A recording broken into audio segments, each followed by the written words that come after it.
What's worse than dying easy being kept alive just so the pain can keep working on you? What makes a crowd roar before anything happens?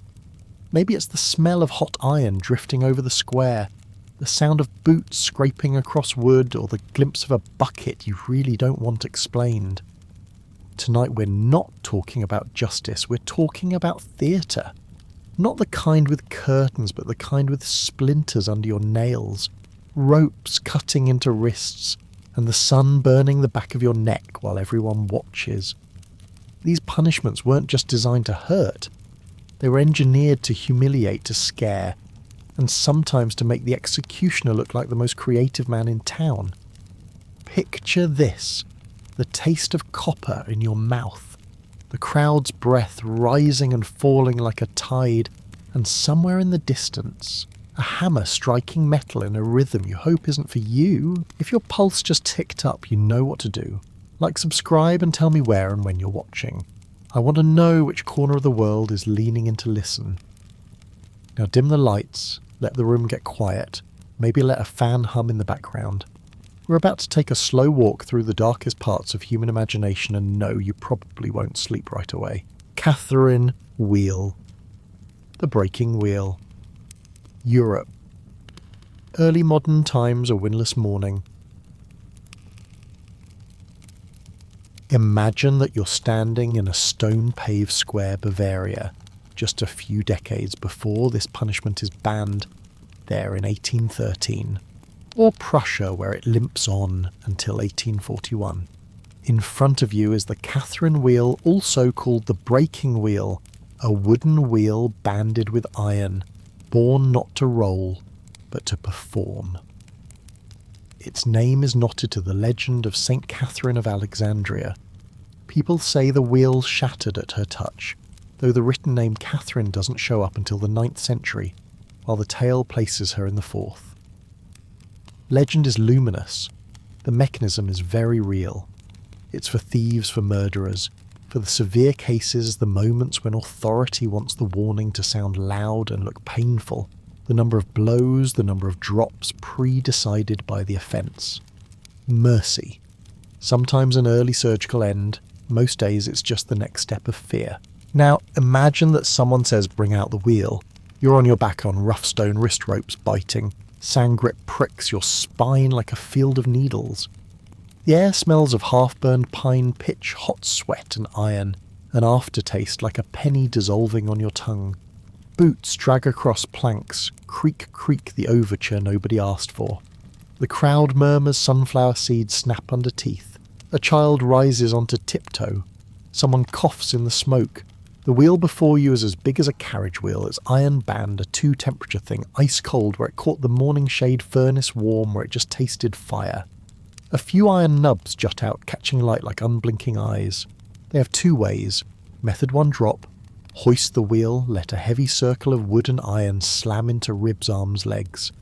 The first impact punches the breath out of you like someone hitting skip-ad on your lungs. White noise floods your ears. Fireflies pop behind your eyes. The iron taste flares in your throat. They lift it and drop it again. How many times? Don't worry, there's a file. The tally of drops is already written neat as a spreadsheet margin robbery. Murder. Kindness of paperwork. Method 2 bind. Wrists and ankles pulled long along the spokes. The sun pours heat. The wheel begins to turn every quarter turn a held breath. The man with the iron hammer shifts to the perfect angle and taps. Thunk break, not loud, just certain. Dust lifts off the wood. Filings freckle your skin. The smell of metal rises like a vein opening. Someone counts under their breath, as steady as a metronome of fear. Now and then the executioner's rasp cracks a meme-friendly line. This is not a vibe, and the hammer falls again as if the joke itself got nailed down. If today Mercy is toggled on, they strike the kill switch quick clean. On most days, Mercy 404 not found. Step 2 begins. They thread you through the wheel. Thread sounds like a craft, but it's just practicality. Arms, shins, torso, head, each part finding the negative space it fits. The wheel goes upright, lashed to a post, and you become a stop spinning top suspended in air. Heat bounces off the paving. A market wind drifts in with bread, sunburned skin, and you a crumpled message to anyone thinking of gambling with the law. Some days they build a fire beneath you. The flame licks slow, fogging brows and teasing the iron band into a soft red bloom. Some days they hang you man and wheel together. Some days they do nothing and let time work. You and the sun chase each other through small scraps of shade. The crows don't read the word dignity. They perch and tilt their heads patient as call centre staff on night shift. When the wind drops, the square grows so quiet your breath sounds like a wrong note on a horn. This one will take a while, someone says. Last time a man did 3 days and other answers, then the story about Bernadius 4 days and nights. Farther back, the rumour of 9 with alcohol foam on a tavern tail ready to pop on the tongue. The truth doesn't need foam every hour is a wet rope heavy and reluctant to snap. You're wedged between not exactly alive and not yet dead, a slick border that resists being named. You ask yourself, why all the spectacle? Because this isn't only a sentence, it's a stage. Power likes being seen, likes being heard. It likes the hammer on wood, the breath spike of hot iron, the tidiness of forms and the mess of bones. On the sign over the door, the word reads justice. Inside, they sell tickets for fear. You didn't buy one, but you're still front row. There is an exit on paper. If the wheel breaks, if a rope slips, if something happens that the hands of men can't easily explain, they call it grace. They'll talk of St. Catherine and the wheel shattering at her touch. Then they cut off her head right after. That story goes into fresco and margins and books. Out here where you sip air in thimbles, no one expects a miracle. They expect the evening market. You hope for something smaller and end any end. Even the earth doesn't get an invitation. When the show is done, they leave you there a road sign in flesh. The wind takes dust, the birds take their portion. Black beaks, small teeth, shaggy feet, diligent as accountants closing a month. The crowd thins. The square drops into a silence that whistles like a gap in a doorframe. Night draws a damp shawl of dew over your face. Somewhere far off, someone snuffs a lamp. On the post, yours doesn't go out, not because it's fire, but because it's will. Want to hit skip? No button. This isn't a video you can scrub, it's the buffering of pain on antique bandwidth. You try to picture the sea a calm blue, but memory is a muscle, and every muscle is sore. Usually the body goes first, the mind follows like a cart missing a wheel that still gets dragged to the end of the road. From old city-states to the early modern squares, this wheel toured Europe for a long run. Some places used it since forever, some kept it to the early 19th century. Bavaria dropped it in 1813, Prussia later 1841. Dry numbers, yes, but on history's timeline that's the day before yesterday. Don't hurry to believe we've walked far from such stages. We've only changed the lights, changed the backdrop, changed the caption. And you're right here. More precisely, you've been placed right here. Your body becomes a diagram, every joint a marker, every breath the unit. They talk about order, law, civilization. You know there are days when order is just another name for well-organised fear, when law is the counting of hammer strokes, when civilization is sometimes just a very large wheel that stays still for a very long time. You wonder how many roads has that iron band known? Does it remember weeds, mud, the smell of fresh bread at dawn? Or does it only remember a crack, short, decisive, as neat as snapping a dry twig? If it has memory, it probably looks like yours now, thick as soot, sticky on the hands, impossible to wipe clean. Somewhere a bell strikes the hour. Long shadows slide across the stone like thin knives. Your stomach answers softly, not from hunger, but because everything inside is feeling its way in the dark. Wind threads the gaps between the spokes, whispering shh like a tired sigh. That's when you see it. Plain fear has a smell, part metal, part damp wool, part sentence swallowed. And when fear has a smell, the crowd carries it home, unconsciously smearing a little on the door, on the pillow, on their sleep. If this were a fair tale, I'd say close your eyes and count to 3. But this is the wheel's tale. It doesn't ask you to do anything, it simply holds you. Holds you until breath can't find you. holds you until your name becomes a blank notch in wood, holds you so passers-by pause for half a second, then keep walking because dinner doesn't cook itself and life does not wait. The paradox is this: nothing moves more than a wheel that doesn't move. It shifts the line between law and stage, between punishment and advertising, between we rule and you should fear. And tonight it shifts you not along a road, but across a paper-thin edge between living and no longer. Take one slow breath, not to hurt less that's not on the menu, but so you can still hear your own sound under the iron, the wood, the crowd. This isn't a fairy tale, it's how a community tells itself about its dark border. And if tomorrow you still remember the iron tang, the hammer's tempo, the hard-edged sun, remember one more thing: whenever a society needs to prove something, it builds a stage. The only question is, what role is yours on that stage? The brazen bull, and one day when the wheel finally stops squealing, they don't strike the stage, they just change the prop. Imagine that you're in Sicily in the age of the ancient Greeks, a Kragus on a hillside facing the sea. The morning air tastes of salt and metal. The foundries breathe steam behind a row of brick buildings. People are whispering about something new the brazen bull later called the bronze bull or the Sicilian bull. Like many tech projects, the story begins with an inventor shopping a blueprint to a powerful funder. His name is Perilaus, also written Perilos of Athens. The man with the purse is Phalaris, tyrant of Akragas. In Bibliotheca Historica Diodorus Siculus says Perilaus didn't just sell a killing machine, he sold an experience and execution device slow, clean, and capable of music, perfect for rulers who want their warning to be heard and seen. Who was it for? For thieves, for murderers, and for anyone the regime wanted to turn into a public lesson. Some sources paint Phalaris so cruel he ate children. Later scholarship says that's likely exaggerated. What feels more certain, he commissioned the bull. You stand a few steps from the furnace. There it is, the size of a full-grown bull, a hollow body of bronze. Weld seams run like healed scars.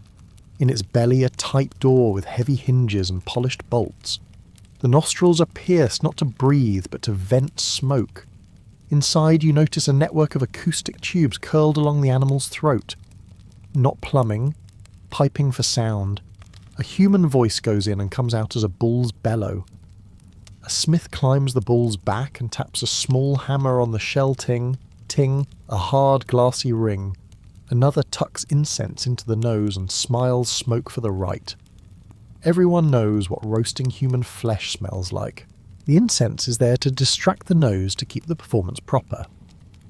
Before the bull enters the theatre is already wet. Then you hear the old sales pitch echo Perilaus to Phalaris. The man inside will shriek without ceasing. His voice carried through the tubes will become the most tender, pathetic, melodious bellowing. Your victim will be punished and you will enjoy the music. He doesn't say the torture engine. He says instrument. Not human reek, but sacred fragrance. Language polished like bronze. Imagine that you are brought forward. The belly door opens. Hot air rolls over your face. The bronze has a sweet bitter tang, the taste of a penny left too long under the tongue. The bull's interior is warm like a bathhouse with no exit. Hands shove you in. A burr of bronze kisses your skin, a cold scratch before the heat comes crashing. They throw the bolt. Outside they light the fire under the belly. Dry wood begins to sing in fluent crackle. Heat travels with expertise from furnace into grate, across the belly into the thinning air around you. You hear your own skin change its voice first, the trace of sweat, then hair, then a greasy smell both familiar and wrong. There is no silent mode. There is no off switch. You open your mouth to speak, the first two syllables are already reshaped into lowing. Those acoustic pipes lining the mouth throat and nose of the bull do the rest. Outside, the crowd appreciates it. Oh, today the bull voice is deeper than yesterday. The tail end holds longer, so pleasing to the ear. They tell each other to watch the nose smoke milky perfumed climbing, like a proper sacrifice. They see art ritual justice while you feel the belly drawing tight around you like a metal ribcage. There is a second creature on stage sound. It is cast shape needed to counterfeit a bellow. Perilaus calls it an improvement. Phalaris understands show value. History calls this a perfect prop for an era that loves to hear pain, which is why even if some later writers rehabilitate Phalaris, the bull persists in texts, in paintings and galleries, where you're mostly looking at reconstructions, not relics. You ask, how does it kill not fast? It roasts from outside and slowly. Bronze conducts heat. The inner surface warms evenly. The air becomes your enemy. You breathe. The lungs scald like a gulp from a charcoal brazier. The tongue clings to the palate. Your voice slips from the cords and changes shape. Skin passes through its thresholds flushed, blistered, stinging like bottled sunshine. They're numb here while elsewhere burns awake. You're thirsty, but in this bronze little theatre the only water is steam. Outside, the fire handler is a conductor. They don't want a flare-up, they want duration. They set the tempo, adding wood thinning, wood nudge, closer pull back so the bull voice never dies. From below, the fire props up the bull. From above, daylight pours like a spotlight. The crowd rings the square like a stadium audience, except the ball is a human body and the match is endurance.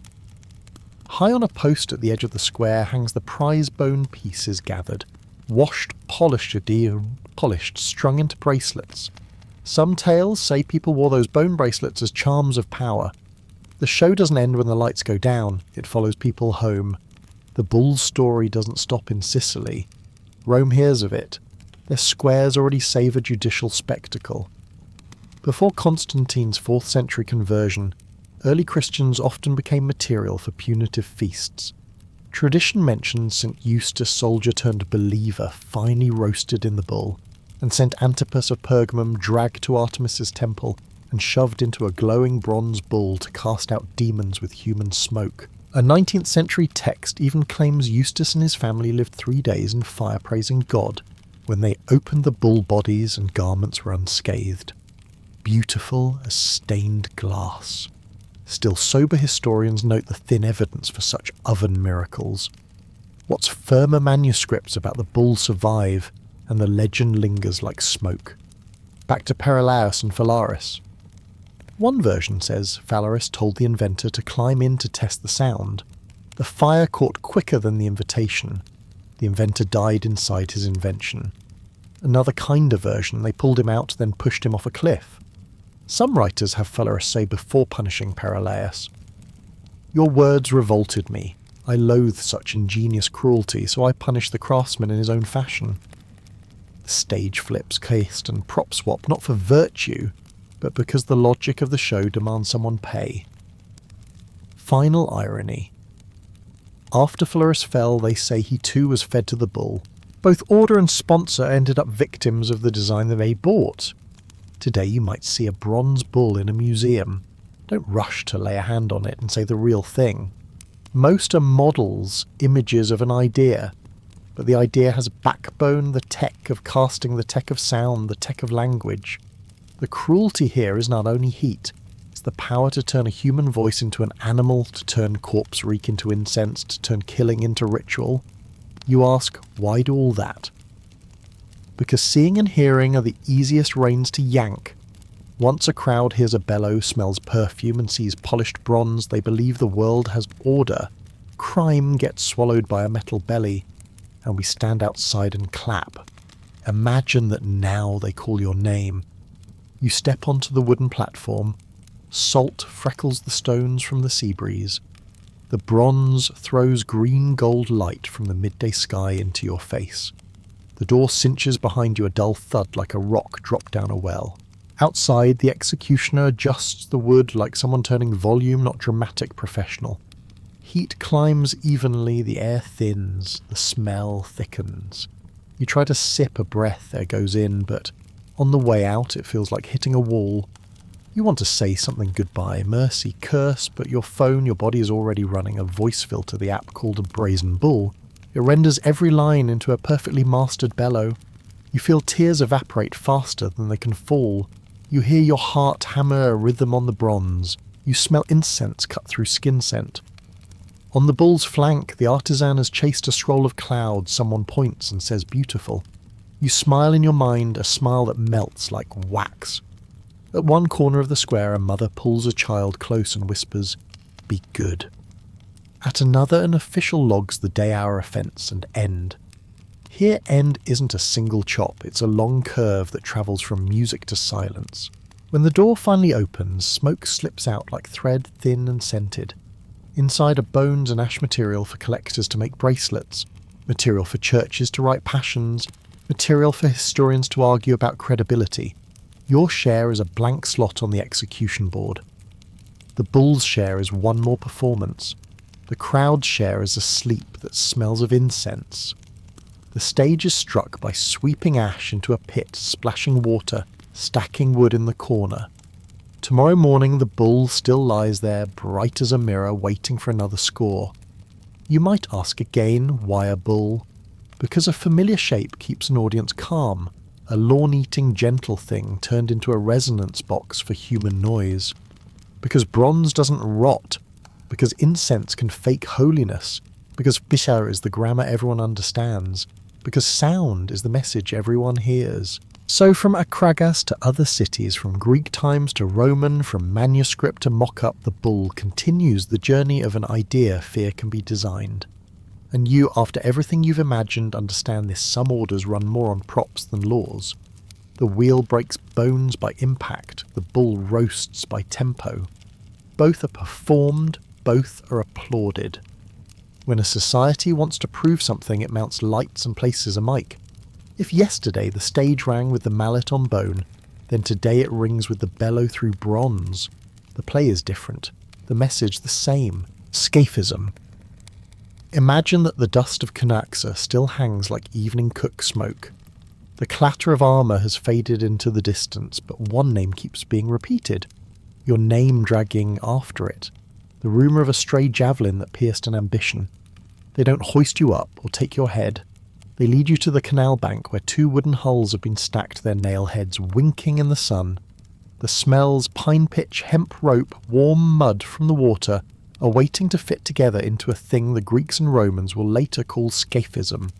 They press your shoulders into the grooves cut in the planks, try turning your head through the hole left in the upper hull. Drywood cracks, ran-rack creak, snap. Someone yanks the rope until a joint answers with a short wooden clock. No long speech of judgment, only sun shadow sliding one quiet notch.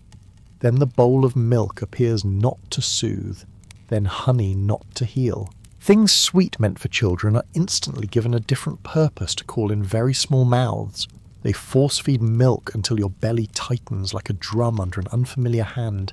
They smear honey over your forehead, your lids, the forearms poking out, painting targets for the wing to find. The buzzing arrives before your nose even notices the scent of burnt sugar. Flies land bees, circle wasps peer into the seam between lip and tooth. The sun lays its hot palm on your brow. The wood beneath you warms like a stovetop. The scalded air locks part of your breathing. You try to swallow. The milk has changed its mind inside you. From now on, time won't run by hours and minutes, but by waves of wings and layers of smell. By the time the honey on your face has turned dark with dust and wings, the milk in your belly has become a different sort of culture. Your body empties itself by reflex. The planks under your back row wet. The odour rises a chord of bitter, greasy sour. And in that odour, other life hatches larvae. Maggots, worms, the old writers say they spring up from putrefaction. From the outside specks of your flesh are nibbled by mouth parts. From the inside, the uninvited feel their way along the soft roots. Pain here doesn't explode, it works in shift steady with a foreman with a schedule. You try to turn your head, the wood bites your neck. You try to brace your arms, nails remind you where you are. The main soundtrack is wings whir, whir, whir, rapping you, slapping the eardrums like a storm of messages you have no right to mute. The stickiness on your skin seals the pores. Sun wraps your brow like a heated towel, your tongue goes raspy with thirst. Your throat itches in a way you cannot scratch. The black specks on your lids drift like moving notes. Now and then, a bee stings both sharp and blunt, leaving a small hot welt that lifts then drops as if someone were turning a volume knob you cannot reach. They feed you again. Milk floods again. Honey spreads again. You hear your belly like a simmering pot. Your skin turns tacky. The smell grows so thick you can taste it in your soft palate. Under the hulls, water ticks into the seams. Above your head, the sky stands still like a sheet of tin. Sometimes a breeze comes. Grass dust sticks to the honey on your cheek and stays. Stickiness becomes the material of the sentence. It pulls things in, holds them there, invites time to take part. The keeper of punishments logs everything with professional calm. Feeding time, smearing, time sun, time shift change. No sledge needed. The metal here is made of wings. No gallows needed. Your post is two hulls embracing you. No sermon needed. The lesson is read by sun and reek. 17 days, they say, a number that hops like a pellet on plank. But the number is just a shell. The meat is hours, stretchy, heavy adhesive as honey under a fingernail. You watch the swarm as a cloud with a will. It fills your mouth, your ears, the nail holes. It completes the sentence in its own way. It writes into blank spaces the blade could never reach. Your body splits into zones, places flushed and burning, racing, numbness. Places aching, gripping, places that tickle. Wet, drowning, dry in odour. Thirst climbs from belly to throat, swerves through the mouth and hits an invisible wall. A wall built of heat and honey air. Down the bank, guards change shifts. A child rises on tiptoe to stare at the bees and asks its mother, "Why the honey?" The mother pulls the child away. No answer. Around the water, stairs vendors talk about harvests. Someone glances over, shakes a head and returns to grain prices. Your sentence is being managed by normal chores, one more ladle of milk swap, a shade cloth brush, flies with a leafy twig to keep the procedure tidy, then wait for the flies to come back. Sometimes clouds move in the sun, softens for a beat, and your ears can hear the water along the far bank. You remember footsteps in the house, the smell of bread in the morning, your mother's back slick with sweat. Those pictures flare like fireflies inside this box, then blink out. The time of scaphism isn't counted in days. It's counted in almost rescues a gust of cloud, a rain that never arrives. You try to speak, one word that's all, but your throat is gummed with honey. Your tongue hangs heavy like a ripe fruit. The only sound that crosses is breath breaking at the lips. Outside, other eyes look at you like a mirror. They read there the order they believe in. They hear in the drone a self-cleaning system of law. Harsh fairness, they say. You know, fairness is pulled on the long robe of time and smell. Night. Mosquitoes take over from flies. The wind drops to the canal's skin. Heat eases, but stickiness stays. The honey on your skin becomes a varnish bonding you to the dark. Every small noise wing beat, water twitch. Wood crack blooms in the boat box like a horn. You dream a cup of water. Your mouth swallows itself. There's nothing to swallow. Bees sleep little. Flies don't sleep. The little mouths don't know hours. The verdict needs no watchman. The mechanism runs itself. Which day is this unclear? A clerk pulls a stylus and scratches one more mark. A curious passerby asks an old man, "Has anyone ever come back from this?" The old man shrugs. It's written, and it's argued. Centuries later in Byzantium, Zonaras adds colour to the frame bees, wasps, honeybees, milk in the bileli, breeding worms, a face flowering under stings. And on modern desks, a sheaf of papers asks, did Plutarch exaggerate to blacken the Persians? Where are other sources? Where's the physical proof? The skeptic's note won't save you, it only changes the way we tell the buzzing. At last, breathing becomes a memory you no longer know how to name.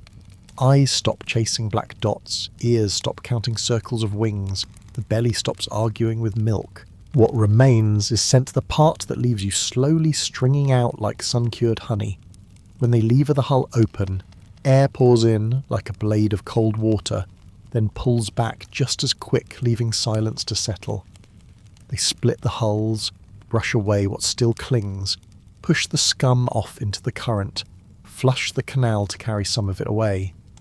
On the bank there's only a dim sticky patch where a forearm once poked out a salt bloom on the plank, and a cloud of insects already flown to another smell. The recorder folds his parchment, adds one more line to the name column. Wind moving through reeds makes a cold-spined sound that raises gooseflesh for no clear reason. Children don't ask, adults don't say. Scaphism leaves no statues, no triumphal arch. It leaves a habit seeing honey and milk a little differently smelling noon sun, a little differently knowing. Time can be used to take a person apart. You, or the name that used to belong to you, settle into water, then into earth. People walking the bank years later sometimes pause at a brief familiar odour. They don't know what to call it. They only know some sentences need no blade, no rope, only a sunny day, a little sweetness, 2 planks, and the patience of many small mouths. And for each listener this story closes with a sensation rather than a slogan. There are endings that don't come from a single cut, but from thousands of very small bites. The bloody "oh eagle," and when the last honey-sweet smell loosens from the canal's timber and the insect wings fall silent, they take you toward the cold wind where punishment learns to grow wings. Imagine this dawn mist has just lifted from the grass, the north wind is thin and salt and wet wool, still cling to the inside of the tent. They pull back the flap, a dim knife-coloured light spills in.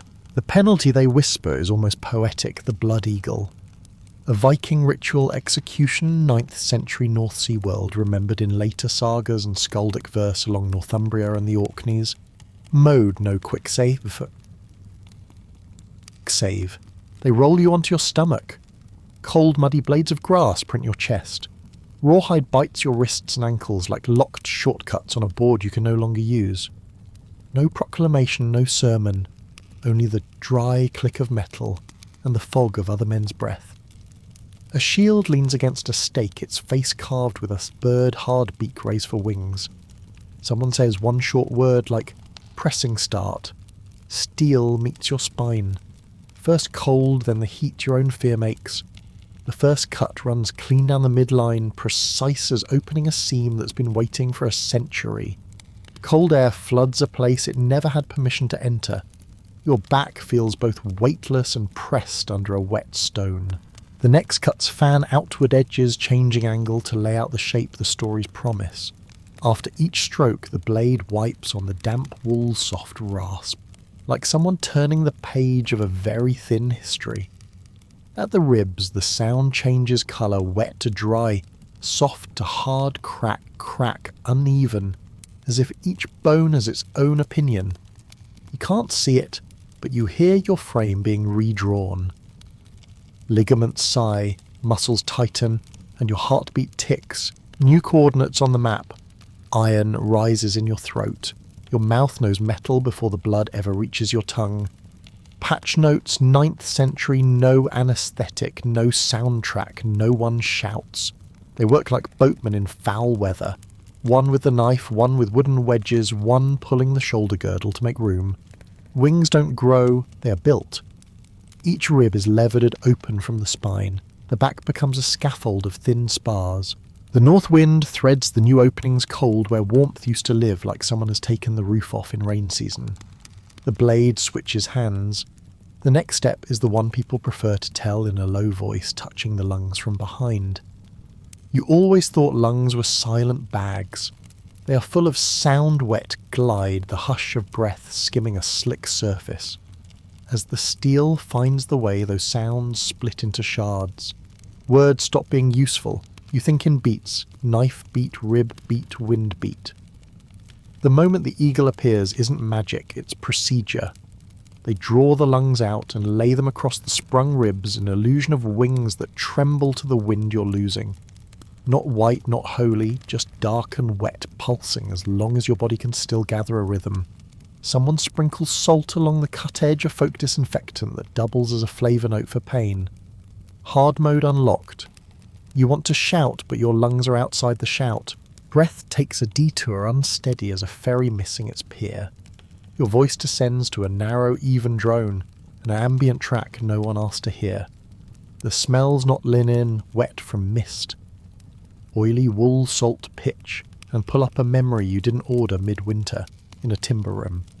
Storm talk against the wall, the heavy warmth of a fur cloak just smoked dry. Between cold shore and hot right, you understand here beauty is a standard, not decoration. The knife man adjusts one rib up a notch for balance, not to be crueler, to be truer to their measure. Names float like driftwood. Halfdan Longleg at Orkney, Ella of Northumbria, Ivar, the boneless, I was trading cunning for brawn. Some texts only say carved an eagle, others spell out cut the ribs from the spine. More salt or less blade, it depends on the mouth telling it. In this minute your back doesn't need a scribe. Seawind veers, the cloud deck rips into thin banners. The two wings tighten and slacken in small ticks as if an invisible string were tugged. Cold begins to win not because the wind strengthens, but because inside has become outside. Fingers go numb at the tips, lids grow heavy. Each time they try to close wind lashes through the opening, and leaves a thin-edged pain like a grass blade. You think about that single fast stroke at home, your hoped-for fast travel to the afterlife, and let out the shortest breath, not today. A big man steps in strip of cloth in hand. He looks at the work for the length of a held breath, a woodworker checking a joint. A small nod, he drapes the cloth over the wings to cut the wind. Not to hide anything, not for the gods. A technical choice, hold the remaining rhythm. You touch the end of yourself the way you'd touch a waterline. Things that mattered a moment ago slip title-claim argument. What remains is wind and smell. Heads-up memories. Sometimes swing back for a last pass, a harp string, a warm loaf, a once familiar embrace, but here they move by like shadows outside the tent flap. The ring of men thins. No clapping, no cry. They have weather to read and work to do, check the sail oil, the knife, stretch wet lines. The ordinary day puts a period on you. A last sliver of sun falls across your cheek, dangerously pleasant. You try one very small breath more. It goes nowhere. It doesn't have to. They loosen the cords, not rushed. Cloth is rolled, wedges, pocketed, steel-wiped once along a beast-hide strop. They slide you onto a flat board, lay a square of wool over the opened back to keep the air from gnawing, then lift. On the grass remain a few hairline scuffs where knees braced you, a salt bloom dried white on a flat rock, and a single raven feather snagged on a low stake. The wind turns, the smell of wet wool and pitch thins. A clerk adds a spare line name date, wind punishment, blood eagle, 9th century, the North Shore. The others walk back to tasks, mending nets, oiling blades, hanging cloaks to steam out by the fire. No speeches, no rallying. The work is done. Later the story will travel by mouth, then into ink, Halfdan at Orkney Ella in Northumbria. Ivar, building power before he strikes. One saga will say, etched an eagle. Another will say, cut the ribs clear, and pulled the lungs. The sagas were written late 11th to 13th centuries, so scholars will argue, skaldic metaphor, or literal craft. No one will close the book on it. The surest things are the name, the era, the coast, and here and now. None of that changes what you felt cold wind moving across a part of your body never meant to meet the wind. People who walk this ground years from now sometimes pause at a faint familiar shiver. They won't know why. They won't have a word for it. They will only know that some sentences need no rope and no blade at the end. Only a day with wind, a handful of hard hands, and a way of thinking that could make lungs look like wings. If anyone asks what it was called, you heard it at the start, the blood eagle in the Viking world of the 9th century. And if anyone asks what it was like, the answer is simple, and will do a strong wind and a human chest that once was opened from behind. Worst punishments. And when the last honey smell loosens from the canal's timber, and the insect wings fall silent, they take you toward the cold wind where other punishments also find ways to grow wings. Imagine that Paris 1757, a square heavy with beeswax, old rain and damp cloaks. You stand against the rope, or you're the one hauled into the ring depending on the point of view you dare to choose. while the name Robert François Damien is read aloud and then drowned in the sound of iron scraping iron. Hot wax, molten lead, boiling oil are poured into opened cuts. The sweet metal smell clings to your throat. Screams bore through your ears like an awl. Then quartering by 4 horses, the stake for the coda, some cheer, one onlooker later admits he had to turn away and cover his ears. A few centuries on, Foucault will open Discipline and Punish with this morning. But tonight you're not philosophizing, you watch the tools up close. First, no quick save. Save, no skip tutorial.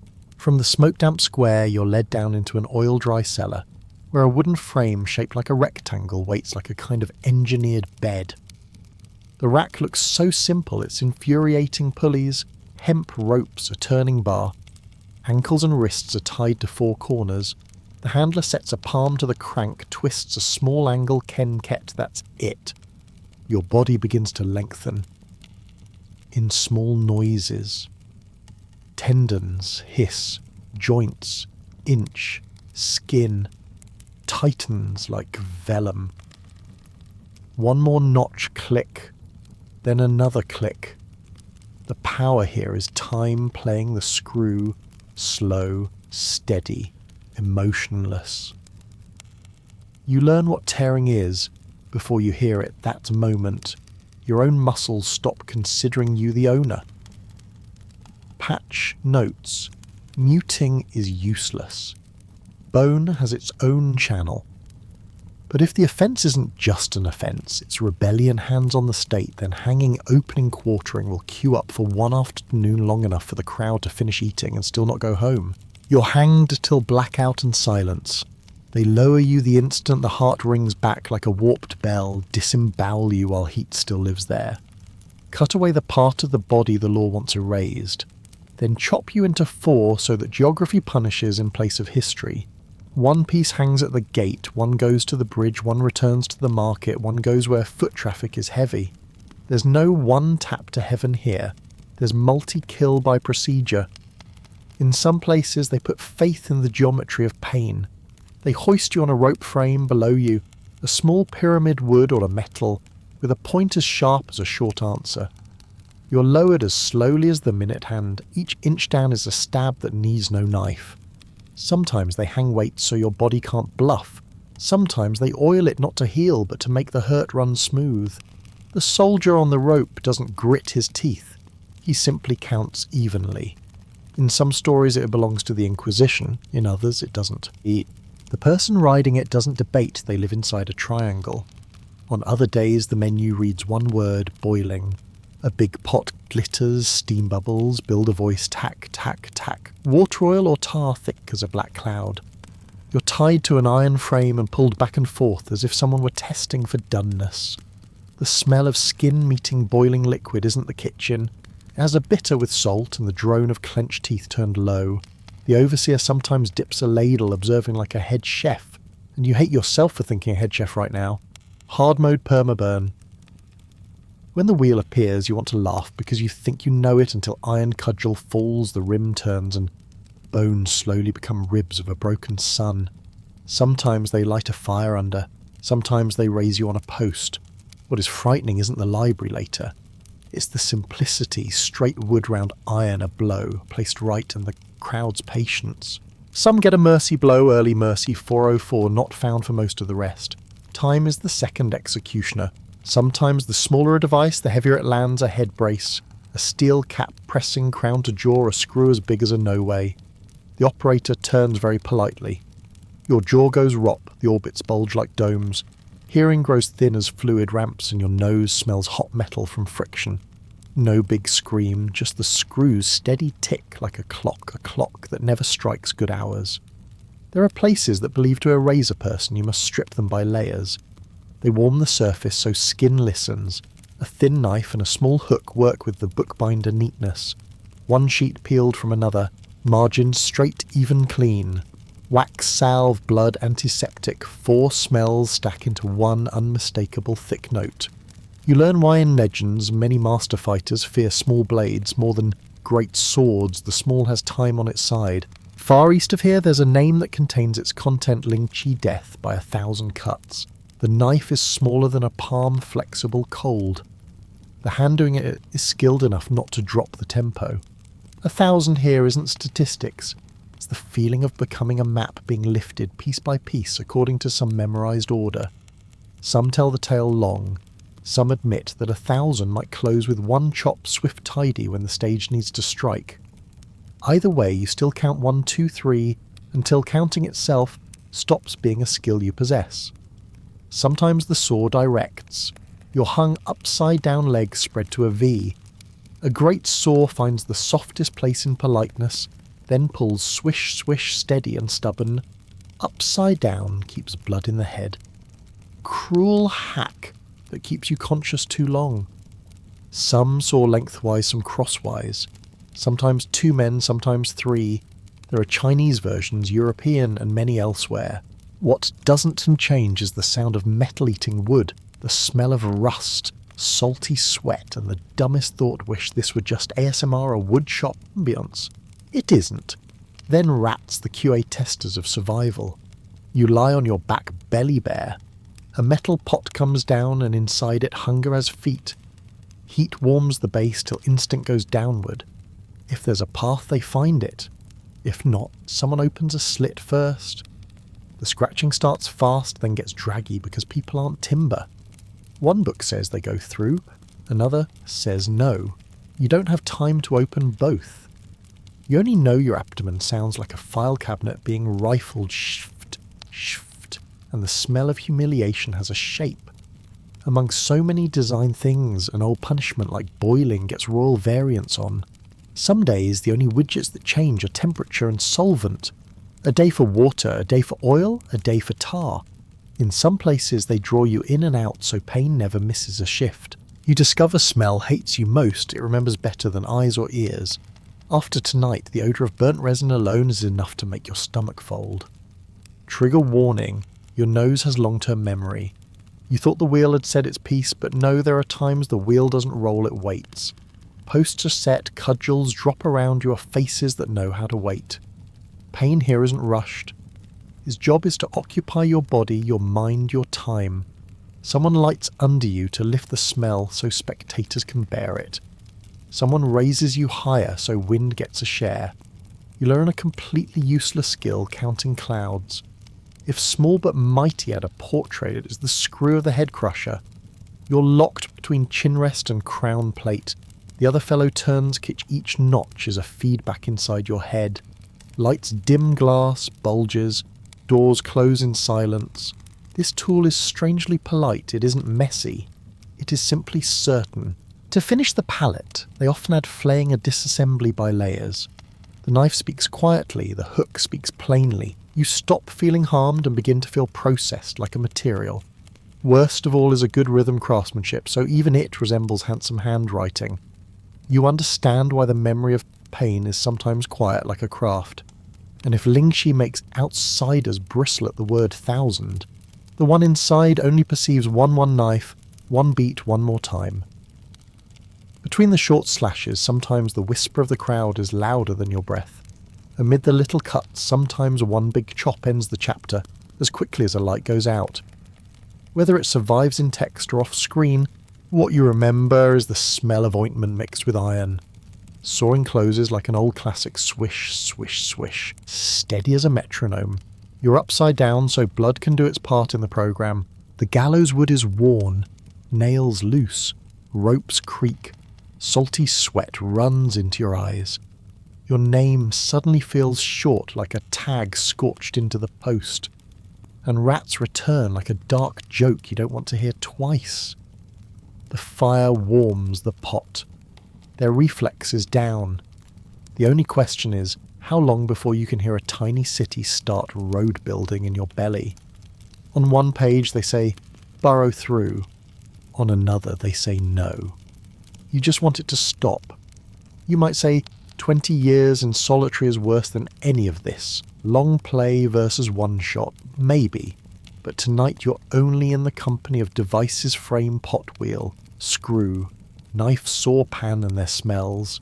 The only thing constant across places and centuries is how your senses are drafted as witnesses. Eyes see frames and flame. Ears hear ken-ket crack swish. The nose keeps metal tar fat. The tongue keeps bitter. The skin keeps cold and heat. You're not a judge. You're a reader of the endings that run across your body. And when night withdraws, if someone asks which is worst you'll do, the only smart thing, say nothing, because the body is answered by shrinking at the sound of a screw backing off from the smell of tar chilling. At the wind bussing a spot where wind shouldn't be hollowing, before the frame that lengthens what you thought was yours. Tomorrow the bulletin changes the caption again. Worst punishments in the history of mankind. Subhead. Not ranked, because ranking is impossible. You skim it the way you skim a feed rack, hanged, drawn, quartered, Judas cradle, boiling. Catherine wheel head crusher, flaying, lynchy, sawing rats. You don't like. You just pull the curtain and hope your nose doesn't remember too long. Spoiler noses remember very well. And if you have to walk one more stretch, you choose to go into quiet, not moral quiet, but the quiet you need to let sleep come back. Press F for the names that have become smell, sound, trace. Then breathe slowly, because every century has a pause button the survivor has to press for themselves. Worst punishments. One night you queue up another playlist about imaginable punishments and realise the present isn't exactly kind either. Waterboarding still shows up in classified manuals. Solitary confinement grinds a brain into a real-life brain wreck. Caning in some countries is described as beyond excruciating. And stoning, which you thought lived only on ancient pages, was used in 2008 when a 13-year-old Somali girl was buried to her neck and stoned by 50 men for the crime of reporting a rape. But find no skip tutorial. We roll back into the past where the worst punishments, Part 2 list, isn't ranked because every entry is hard mode. You pass the foundry yard and see the brazen bull polished like a mirror. Greeks named it, wrote it, gossiped about it. Diodorus Siculus notes cast a hollow bronze bull near life-size, cut a door in the flank, light a fire beneath. The condemned is sealed inside and their screams travel through acoustic tubes as the bellow of a bull. The hot metal scent has the taste of a coin left too long under the tongue. Incense stuffed in the bull's nose makes the rite less unbearable to smell. You hear the narrator say chilling sure, but by the end of tonight's show you may decide this wasn't the craziest way to die. Next you face a standing coffin in the shape of a person, the object that gave a band its name, the Iron Maiden. Illustrations, vitrines and articles contradict one another. Inside the door is a forest of spikes. Close it and the victim is impaled. Some claim it was rarely or never used. Others say the 18th and 19th centuries loved to display it to advertise how barbaric the past was and how refined their own age had become. You stand before one in a museum outside. It looks like an Egyptian mummy case. Inside it's all punctuation marks in steel. Then crucifixion, which should have made part 1 because this is a long and humiliating death.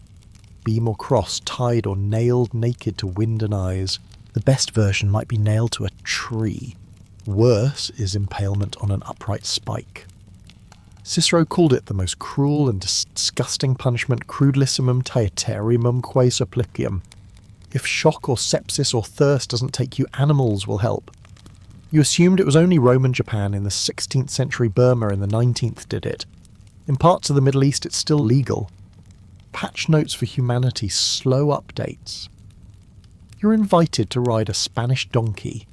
No one wants a triangular beam like the spine of a knife sometimes with nails along the ridge. They seat you on the edge and lower you by rope. On some days they hang weights from your feet so pain won't go on strike. Read somewhere the History Channel says the American Civil War used it, leaving soldiers fainting from pain and disabled for life. Wood squeaking into skin is a kind of white noise you never want for sleep. Don't think only women were singled out, but the breast ripper is a nightmare designed for them. 2 iron fangs heated red used to tear away the breasts of those accused of miscarriage or adultery. Scarring is guaranteed. Infection is often fatal. In 2014, an extremist group reportedly used something called the biter to bite women deemed improperly dressed. You wonder where exactly does morality land?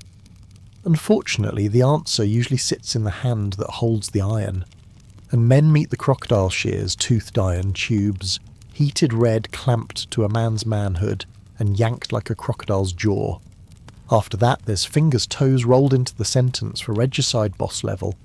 Or if a cleaner pass is wanted, there's the iron comb dragged and raked across the flesh until very little remains to call a person.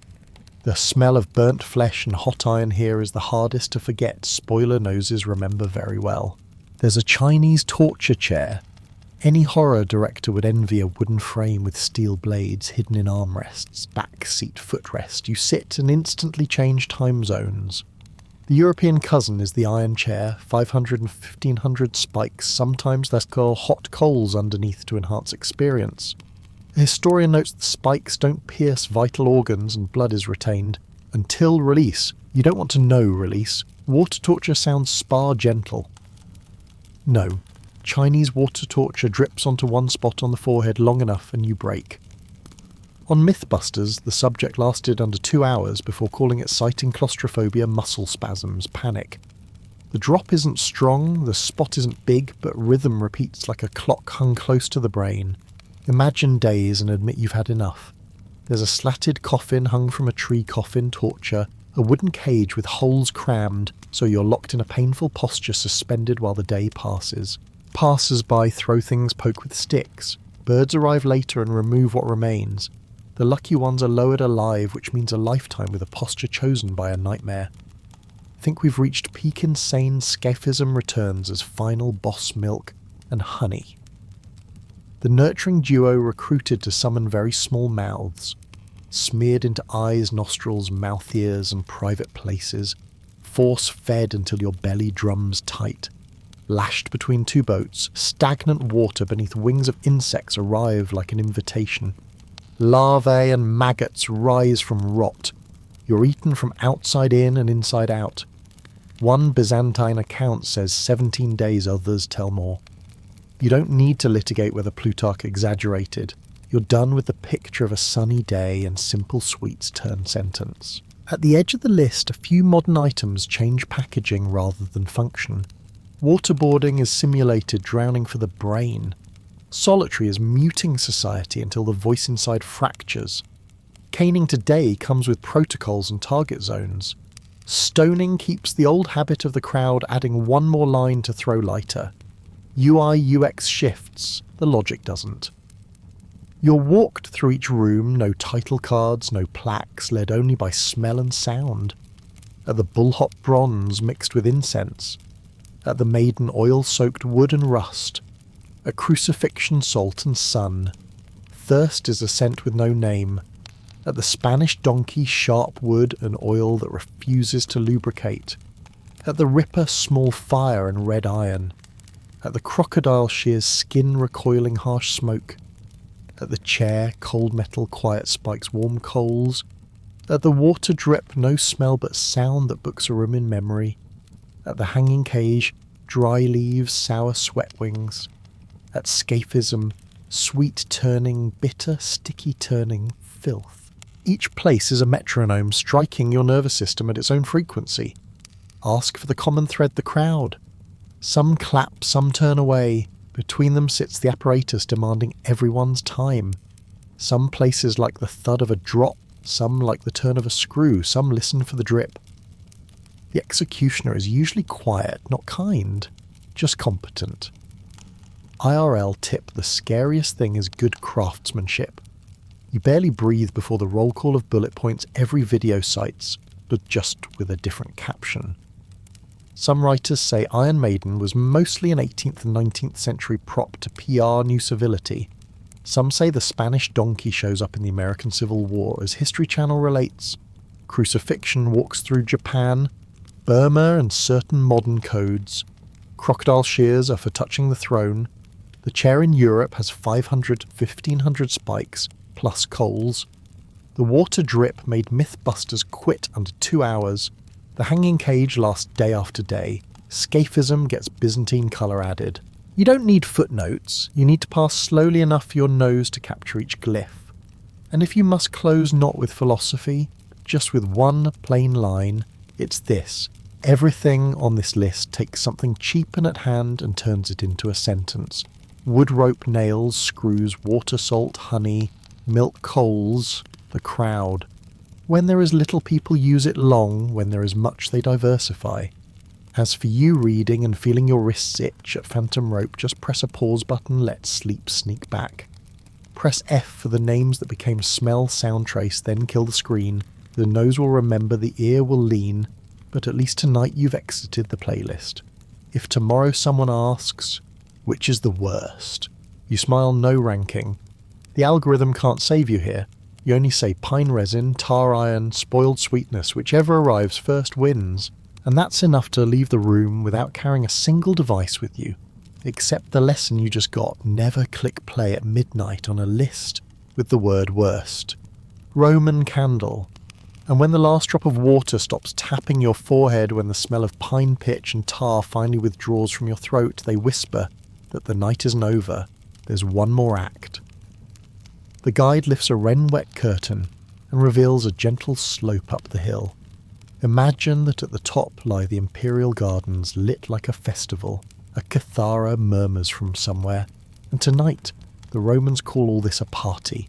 You hear someone say, Roman candle, and you almost laugh out of habit. No, not the firework that spits little stars. That firework was born in China, not here.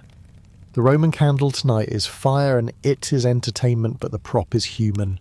Before the gardens, they jog your memory with the menu of a state that forged punishment into craft beheading. Quick clean counted as mercy. Crucifixion slow public. Damnatio ad bestias thrown to wolves, lions, leopards, or flattened by an elephant. And at the end of the list, kept for nights with guests, the candles that can moan. You swallow. Mercy 404 not found. In the summer of AD 64, Rome caught fire. Streets as narrow as gutters, timber houses, wind strong enough to pull flame through the maze. You weren't born, and many who wrote about it weren't there either. Yet they left words. They say Nero was emperor, a figure history likes to paint as cruel profligate, at times deranged. How much is true? They're still arguing. Some claim he set the blaze to rebuild the city in his image. Some say accident. Some say arsonists with no tie to the palace. There were no violins, but the phrase Nero fiddled, while Rome burned lives on like an ancient meme, not to name the instrument, but to frame the attitude playing while homes burned. However it started, the tale of blame always sounds the same. Minorities are dragged into the light. Some point to Jews, some to those who followed. The way later called Christians. Modern scholars note at the time they may not have called themselves Christians. Tacitus, a Roman writing. Years later says Nero pinned it on the Christiani, rounded them up, interrogated them, then assigned them specialty deaths sewn into skins and loosed to the dogs crucified. Or the part you don't want to hear, set a light to light the evening in the imperial gardens. Street lighting was scarce, garden lighting therefore was useful, and that is the point. You enter the garden, grass wet with dew, flagstones warm because furnaces hum under the soil. The smells, pine resin, pitch, rendered fat, aren't the smells of banquets. In the distance, a miniature circus, a 4-horse chariot staged as scenery. Nero will wander through the crowd in charioteer costume, a lavish cosplay for the man who owns the floor.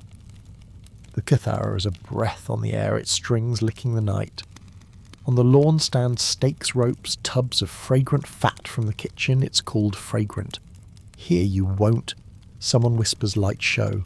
Your stomach folds in on itself. They bring the people out. No long indictments. The labels suffice, incendiary, superstitious abomination, the kind of tags Tacitus repeats like the echo of this stage. Under oil lamps, the condemned seem thinner. The head tilts with the pull of rope shoulders jut from braced muscles. The hands call them that they are professionals brush onto skin, a mixture of tallow, turpentine, perhaps bitumen, the smell you know from a fresh road at noon. Cold first, warm later, then hot along the track of the hands. feet cinch tidy at the post. Some accounts say light the feet first so the fire travels slowly. A chilling UX pain adjacent to illumination. Don't let it flash. You hear it, not an order more, a shared best practice. Flash and the guests aren't seated. Night isn't deep, the music hasn't risen. Flash and it's called an accident, not a party. So they thin the dressing trim, the wind, place a clay baffle at the base like a dimmer for flame. One tends lamps, one readies torches, one kneels at the feet. A quiet count to 3, the fire tip kisses greased skin. The smell climbs the nasal ladder at once, dragging a small indrawn breath from anyone who has caught the scent. You try to look up the trick kids use to dodge the needle, but the Roman night is a wall of cloud. The only thing entering your eyes is a widening orange. Flame doesn't smoulder. It nibbles neatly along tendons as if reading a line. Hemp rope softens under heat and spits tiny sparks. Fat runs as drops hissing on stone. Tack a punctuation mark no narrator can write. The sound is a blend the audience's low murmur sizzle. Of fatic, of drips and breath forced through a narrow place. Stand far, you see the light without face. Stand near, you smell the air without reason. You want to ask who burned Rome. The neighbour shrugs in the polite way of an imperial garden certainty not required. Castless will do. Responsibility is reprogrammed by illumination. Whoever lights the night deserves blame. The spokesperson is fire. In the office of the future they'll call this a scope reframe. Here they call it a lovely evening. A guest murmurs of Peter hung upside down on a cross of Paul. Beheaded, his head bouncing 3 times each bounce, yielding springs. That's legend, not the meeting minutes. You notice religion and ritual have always liked each other. Along strange broken lines, die in this soil.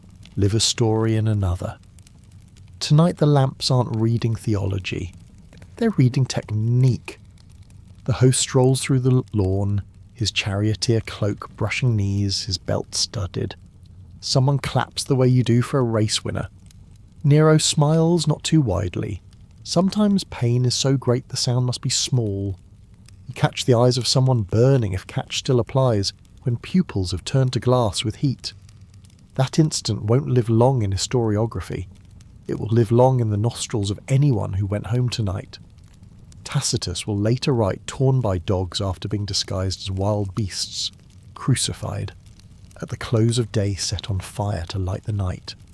He adds the host walked among the party in charioteer dress, basking in his own brightness. You're hearing the voiceover of one who wasn't present but had words. Truth. It's like a flame held to a mirror. We see the glow, not the source, but the technical details. A hard-to-fake witch, grease what wind, what order, to burn slow. A night that isn't an accident has a procedure. They heft another jar, pop the lid, a clouded liquid like broth. Smum, a sour, acrid smell. The hand dips a broom, not a broom, a twist of reeds and paints shoulders. Chest jaw of the next. He moves on stone with dry steps counting to the beat of the strings. The second candle hasn't been lit yet, but already reddens like a stove. The back shivers, pores open like fields cracked by summer. A child edges onto the lawn to peek.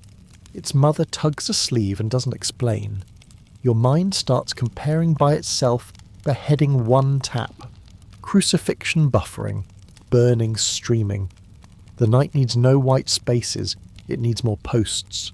The lampman walks, his roots regulates wind shades, flares with clay, pots touches up weak spots with fat. Somewhere a learned man once wrote, the most brutal thing is the beauty of rhythm. Here the rhythm is manufactured like a war drum, except the battle is fought inside a body. You close your eyes and feel the night tilt. Don't fall, the ropes remind you. But your nose is still open. Fat plus resin plus hair plus skin got a formula. You'll recognise forever. Your ears are open. To breath, through a dry throat, drips of fat insects drawn to the light. Your senses have been drafted as witnesses and you didn't sign up. At the garden's edge, a painting with no name is being sketched in someone's head. Night stakes the charioteer's cloak guests, drifting with cups as if this were a vineyard. Centuries later, an English painter will call it Nero's torches. It will hang on walls. People will read it with eyes trained by gaslight and electricity and shiver politely. Tonight people will shiver to the tempo of a lung being aired. You realise the pun candle is a cheap cruelty. Ordinary candles consume wax to keep wick alive. Tonight's candles consume people to keep the party bright. A person becomes a lumen unit in the imperial garden. Efficiency is the craft feet first flanks just enough shoulders last. Trim wind so the tongue of flame clings without flaring. It's the saddest energy lesson you'll ever learn. Someone tries to pray. Fire swallows the words not because words are weak, but because breath's path now goes elsewhere. You don't hear the prayer, you hear patterns, a perverse lullaby where strings glide fat pops and a human voice thins to a line. A handmaid passes tray of wine trembling lamps, laying a pattern of flowers across her dress. The stage is maintained by ordinary chores. A guest asks Nero about the cause of the great fire. He smiles, circles his answer like an actor who knows his lines suspect this object that motive the other, all the things historians will later pull apart and inspect. Who set it unclear? Who gets set alight? Present tense, that's the point. You discover a small truth crowds rarely remember mornings, they recall by the final scene. Roman candle thus becomes a sign, an aesthetic argument pretending to be justice. The night will flow toward dawn, leaving black specks on stone, a salt bloom dried white and a thin scent hanging in leaves. In the morning, slaves will scrub the posts, dump the fat ground, swap ropes, and the empire will carry on as if the horizon had never dipped. Want to rank them. Beheading fast travel, crucifixion, endless buffering, beasts unbalanced, PvE, Roman candle. Pretty UI, catastrophic UX. In the end, the difference is the amount of time a public is willing to stand and look. A Roman candle is designed to be looked at. Every small detail is optimized for light, which grease catches evenly, which wind is just enough, what distance keeps guests out of smell while still letting them see the flame lick. That's mass-produced cruelty. Late the wind shifts the garden, lamps grow less savage. The music turns drowsy. You back up way toward the gate. Your shoe carries a colourless smear and nameless smell. Your nose will remember it for years. Outside Rome still smokes. Here the sky has cleared. You hear tomorrow's logistics meet wine ledgers, posts guards murmuring like the blueprint of a machine very good at self-maintenance. Tomorrow words will rule. Tacitus will choose verbs. Preachers will choose cadence. Critics will choose quotations. Some will cast Nero as demon. Some will call him slandered. Some will remind you he built new houses as pretty as theatres. Who's right, who's wrong? Welcome to the comments section of history. But the night you just walked through didn't comment. It operated. And the name Roman candle is here not to narrate but to illuminate. You look at your hands earlier. They tried to cup like prayer, then opened as heat approached. In your ears, the tack of fat still ticks. In your eyes, a floating orange. On your tongue, a coin's taste. Your skin still stings occur, where imaginary wind whipped bare places. You need no long explanation to see why this particular candle will live long in the shared memory, bright enough to shadow the question, beautiful enough to misdirect reason, and close enough to keep the nose working all night. At the gate you hear a groundsman tell a hand tomorrow night. Same hour. The line is as calm as a watering schedule. You understand the true chill of the Roman candle. Not heat, not lumens, but regularity, a task executed by habit. One day the great fire will shrink to a line in a book. Nero will become an icon to suit whoever needs him. And nights like this will translate into paintings, novels, films, statuses.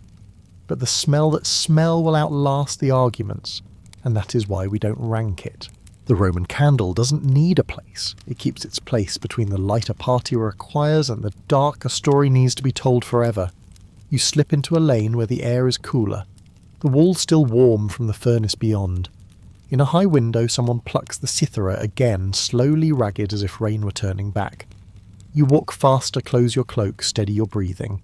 In your head, a short sentence clicks into place, not for anyone else, just to lock the experience in a box, not fireworks. People, then you stop thinking. Every night needs an off switch, and you've just pressed it, Iron Maiden. Imagine this. The drought has dragged on for 3 harvests. The fields split like dried fish scales, the granary hollow, and your child's stomach rumbles like a thin drum the wind keeps tapping.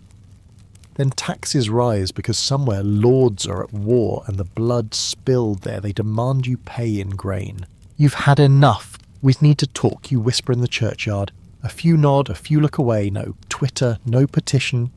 Only real people who have to speak truth face to face. You haven't gathered 10 souls before someone reports you. You're suspended from serf duties, which means dragged from the furrow and strapped to a chair in the questioning room. The examiner doesn't care about malnourished children or sunburnt wheat. He cares about a confession. When the rack squeals, creak, creak, your arms and tendons pull long like a wet rope, and you say more than you ever did when all you'd actually done was invite a few to sit and speak of injustice. But the papers already carry the Red Seal rebellion treason occupying the Lord's manor. And so you, a warrior for justice in the harshest, poorest sense, are added to the list for making an example. In the stone hall they brainstorm. Burn him in the square, says one wealthy man lifting his cup. Passe another, but sniffs. Burning is 13th century. Come on, something new. A hand goes up, hanged, drawn and quartered, then eviscerate and spike his head on the gate. We did that last month, the chair strokes his moustache. Not fresh. A fellow at the end of the table eyes cold tips his mouth. Build a box shaped like a human line, the inside with spikes. Close it, he's impaled. Leave a few apertures so the blood runs in streams. The chairman's whiskers stall, then he nods. Brutal enough. I like the streams of blood. They trundle a standing cabinet into the yard draped in musty linen. When the cloth peels back, the lid shows a face of perfect stillness. Eyelids, closed lips close the borrowed calm of a dead mask. The body is age-stained oak, the rim iron black. Hinges at the hips shine like screws newly greased. Inside, when they draw the door, is a forest of spikes. Spikes of mixed lengths. The tips slightly blunt so they don't pierce through at once. Each shank fixed to a steel plate. Some sit across the chest, some skew the belly, some rest under the clavicle, all deliberately missing the heart by a finger's breadth. At the lower abdomen and inner thighs are shorter points, sharp enough for pain and humiliation, not for instant death. Along the back, small stops cradle the spine so you can't collapse. Below the feet drain holes for blood. They pull you close. The smell is damp, wood iron, the sweat on a guard's wrist, the stale human left in the box, a cold blend. 2 soldiers take your elbows, lift the way you'd lift wet straw. You set your feet on a low step back, resting lightly to the metal panel. Ankle shackles go first click dry as bone. An iron collar cups your neck, fastened with a turning pin. Your wrists are pressed into narrow slots at either side, cinched by leather bands and locking pegs. Don't close your eyes, a guard says, like a bleak joke. You open and meet the face on the door, its eyelids shut over you. The spikes on the lid wait a few finger breadths from your face. You see one level with the cheekbone, one grazing the chin, a row that will sit on ribs as the door comes in late to hold you in a stand tall you will keep forever. Half close, says the warden. 2 men pull the lid, groaning until the first points touch your skin. The first feeling is not pain but cold, then pressure. Each point a finger pushing into skin to find a seat. They pause, then adjust a chest spike to avoid the heart by half a phalanx. A belly spike is twisted, more oblique, so that when weight is applied it will slide to the sheath of muscle. Nuff the warden nods. Close. You hear the thunk as the door settles another grade. The spikes enter you together, a chorus of different voices, short points pricking shallow, long points driving deeper, flat points ploughing the skin like a ploughshare. There's no single clean blow, only hundreds of small pains flowering at once. You try to arch away, no room. The body chooses to shrink and the spikes choose you back. Across the breast, your breath is cut into scraps like paper torn to confetti in someone's hand. In the gut, the organs remind you you're alive at a broken tempo. Lock. Someone says, clack. The bar falls. Door and shell seal tight, leaving only a hair-thin slit for light. The sound world changes. Out there stone-hall human voices. In here box. You hear your own breath climbing the metal, striking it, then slipping back onto skin. A drop of sweat crawls from temple to chin, crosses a spike and becomes a burning bead. Somewhere roof water ticks onto stone tick-tock counting time. Time suddenly has a shape upright, like the spikes holding you and very long. They set a brazier beneath. Heat arrives slowly from feet shins across your lower back. Metal warms like sun-baked rock. You think you're less cold. A few minutes later you realise you're being cooked from the outside. Sweat flows with nowhere to go. Soaks the padding, the joints, the spikes, then salts and stings the skin. The odours begin to turn hot. Iron, hot skin, hot cloth, a hymn of warmth and acrid. Through the door you hear the warden's voice. Keep the rhythm, which means no shocks, pressure to the line. Heat to the line, drip to the line. The chest points don't kill immediately. The belly points don't tear open. The thigh points don't slip. The precision here sounds like science applied to meat. You try to scream. Your mouth opens, hits a point on the door. Your lip smears red. Your voice circles the box, strikes your ears like wind trapped in a pipe. Outside they hear a muffle and see only the runnels of blood gathering on stone, splitting once twice. They nod ornate the way people nod before stained glass. You inside count by breaths. 1/2 breath, 1/4 breath. A spike over the right lung breaks time. A spike at the left flank keeps the pain steady. Your shoulders try to shift toward the lighter side. Useless points wait on both. Your knees want to buckle the footplate braces you upright. Your back wants to slide little nubs lever you straight again. Every attempt is a failed update failed, and the pain is patched back immediately. Heat climbs. Metal hugs your body like an enemy's armour. The smell of singed hair leads. Skin follows richer, chewier. Salty sweat rinses wounds into a kind of accidental wash. You swallow the hot air. Rasps your throat, your tongue tastes the coin of blood. Your eyes are dry, lids graze a door point, and a drop emerges that is tear and blood together. Out in the hall, hobnails cross with a beat. Someone pauses, peers through a slit, breathes softly. A woman with a basket of loaves stands far a hand to her nose. The smell has arrived. Children are pulled away. A priest recites a few syllables, the phonemes of absolution thread through the sizzle, then stop. No one explains anything. The box explains. You feel the points move, not of their own will, but because your flesh swells with heat, skin blisters, muscle tightens, and so each spike enters a shade more. The metal expands, pressing too. The world shrinks to a field of sharp dots going in and a very narrow space to breathe. Long thoughts don't live here. Only short ones, chest, belly, thigh, throat, each a screen where pain continues to stream. You whisper your children's names, 1, 2, each name makes it halfway, hits a point over the sternum and breaks. You summon bread, its imagined warmth on the tongue, then copper overrides it. You summon waving wheat and the wind becomes the hot current inside the box. Memory doesn't comfort here. It is converted to fuel for steel. Time passes in drops. Blood lays tracks, red, then black. Sweat leaves salt flowers on edges. Cramps twitch, short then long. Each jolt is a nudge that drives the spikes further. Your legs weigh like wet stone, and your spine feels like it has been lassoed and pulled backwards. You think of sleep, not to sleep, but to locate a word that isn't pain. There isn't one. The box has no room for that word. They feed the brazier again.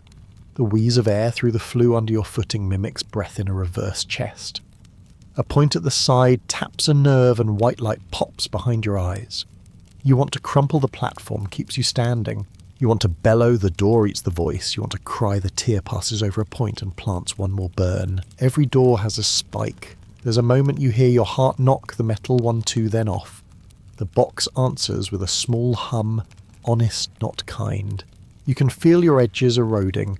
What used to be shoulder, hip, knee. Now a set of coordinates, spike 2340-67. A coin-sized viewport flicks open on the door. An eye looks in the turnkey and shuts it again. No words. The aperture is for checking the tempo. Are you still upright? Is the colour right? Is the smoke too much? You are.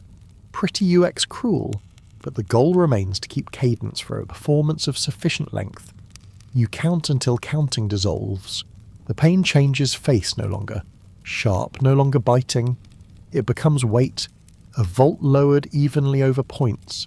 You stand beneath it like a pillar under a roof about to fall.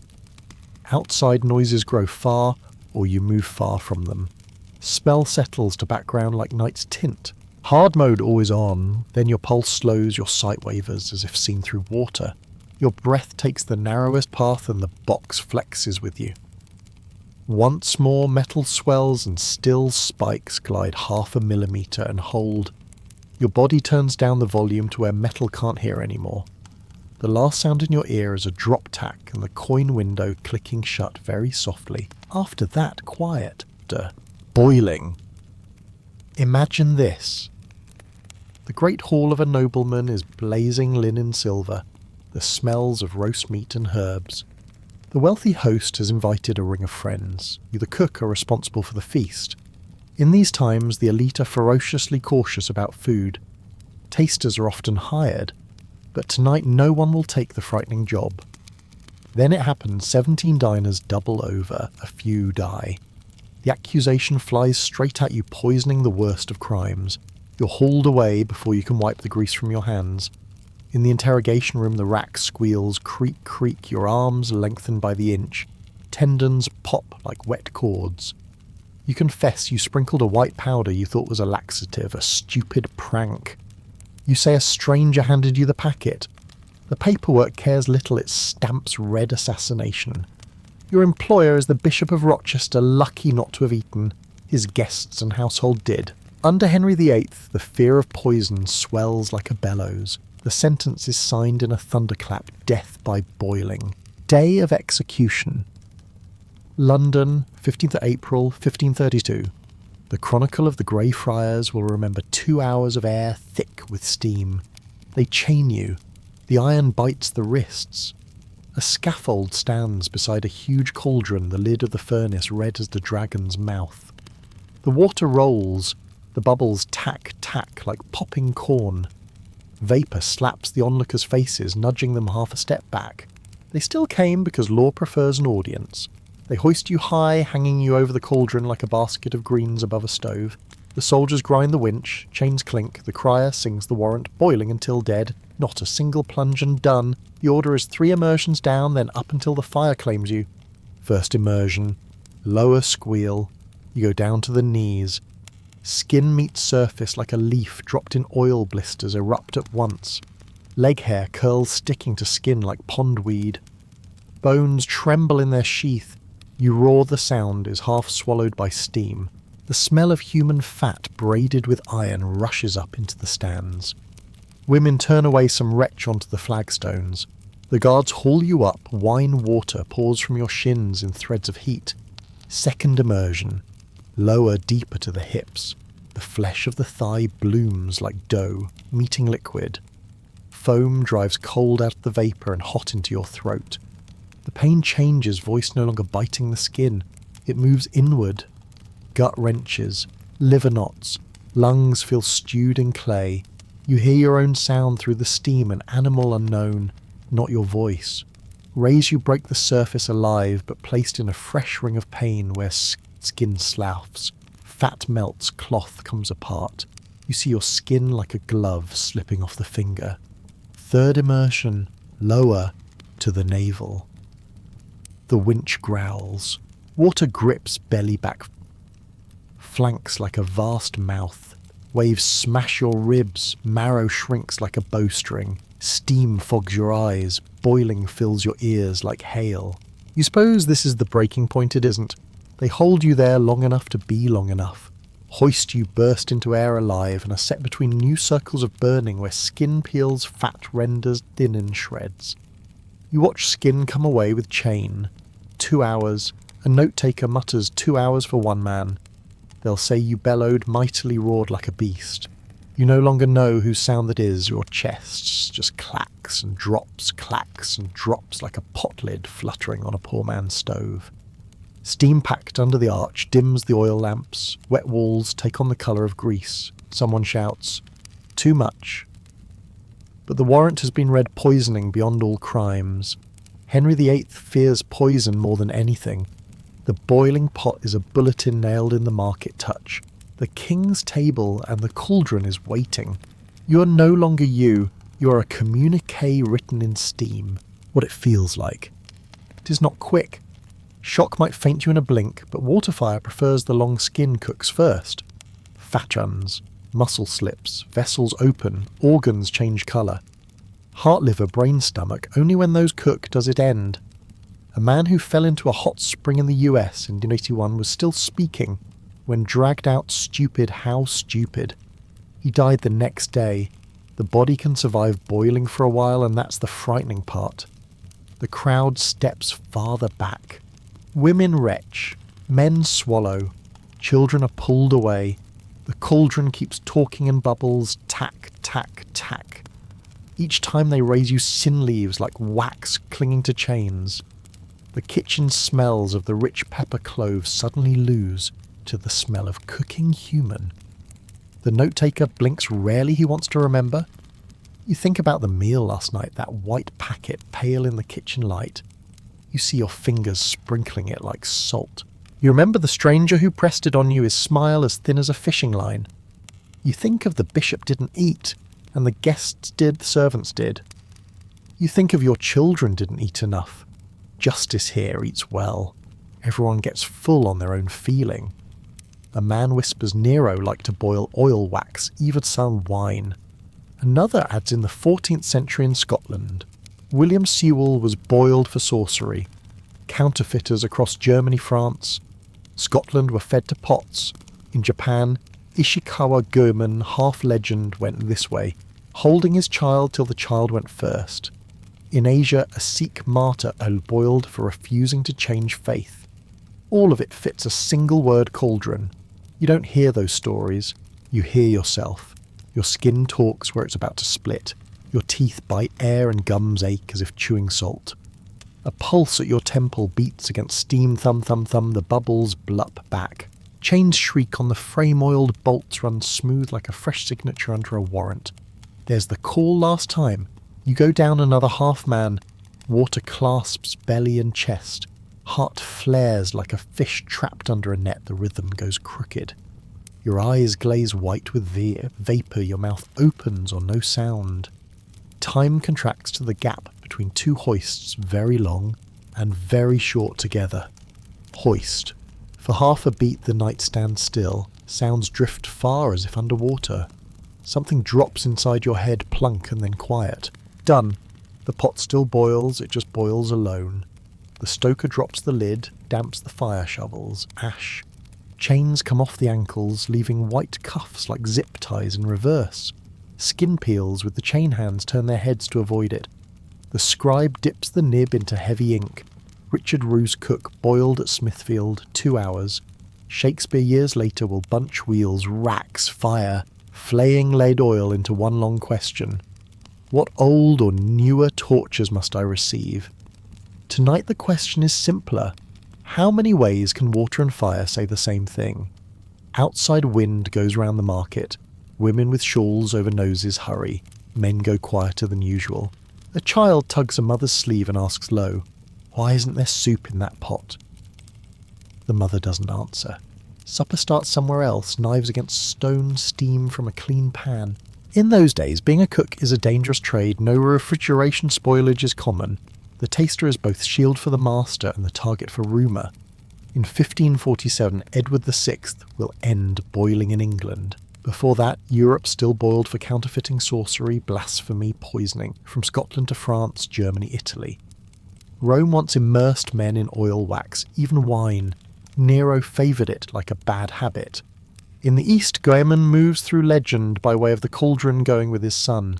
A Sikh saint dies in the pot for refusing a new creed. Today, we'd like to believe nowhere boils people anymore. Yet in 2004, a US intelligence report on Uzbekistan still mentions 2 deaths this way. Human Rights Watch read the wounds and concluded boiled. As for the feel in the pot, you've already answered in your own voice. It doesn't strike like lightning, it sinks like summit to stone. Skin goes first, fat follows, organs close the chapter. Death arrives when the inside is done, not when the surface kisses water. Outsiders swallow saliva. The one inside swallows heat long enough to know exactly where he is. Tomorrow they'll trade talk of politics of schemes around the Bishop of the King, and his fear of the white packet and the stranger. But tonight boiling is a blunt verb to cook a human being until they are quiet. Cauldron, scaffold, chain, water hour, 5 words nailed this story into London stone. And if one thing is clearer than rumour, it's this never let food become the forum of fear. For then the kitchen will not only cook supper, it will cook the cook. Keel hauling, imagine this. The deck is slick and tarry, the lines taste of salt, the ship is a shrine to the service and the keel is its spine. Out on open water there's no stone wall, no iron gate. Discipline is the only thing that keeps a hull upright against wind and tide. The age of discovery opened routes to new horizons, and it opened every sin on board. Drunkenness, disobedience, stealing rations, striking an officer, mutiny. Far from land you cannot let things slide, but bear down too hard and you breed a rising. That is why keel hauling exists, real regulated, entered in logbooks and voyage accounts, painted and spoken of in Parliament. Noon. The boatswain's call shrills 3 notes. All hands to witness punishment, the crew falls into larboard. The captain reads the articles of war. He that strikes an officer or master without hopes of pardon, to be thrown on one side, drawn up on the other 3 times round the keel. The boatswain's mate checks the gear, the full running through the blocks. The messenger with lead to thread beneath the bilge chest and waist slings, waits for the ankles, the surgeon standing by with fresh water, bandage, needle and thread. Hove to, the ship reduces sail, lies a little off the wind to drift steady. Her head kept to weather, so the heave is regular. The prisoner's shirt, ragged, mouth salted dry, is double lashed at the elbows. The breastsling clips into the standing line through the starboard block. The waist into the run to port. A hand pays out the lead line under the belly of the ship messenger. Coming up at the opposite rail, the rope soaked furred with weed and barnacle. Slack away starboard, haul away port, ease to starboard, heave to port. He looks down at the black-green water where bilge stain and barnacle rough fringe the strakes like razors. How long can you hold your breath? 1 beat 2. That's the wrong question. Keel hauling doesn't test your lungs. It tests how much blade you can stand. Lower 2 teams walk the line. The sheaves groan. The slings bite your ribs. You drop clear of the rail swing at starboard and punch into the sea cold enough to cut. Water slaps eyes, fills nose and mouth. Salt burns your sinuses. Your ears drum. You meet the hull. Oak planks are hard copper patches and treenails stand proud and barnacles and oyster edge. The skin like shaving blades. Your whole body smears sideways along it slowly, because the 2 sides are keeping a steady pull.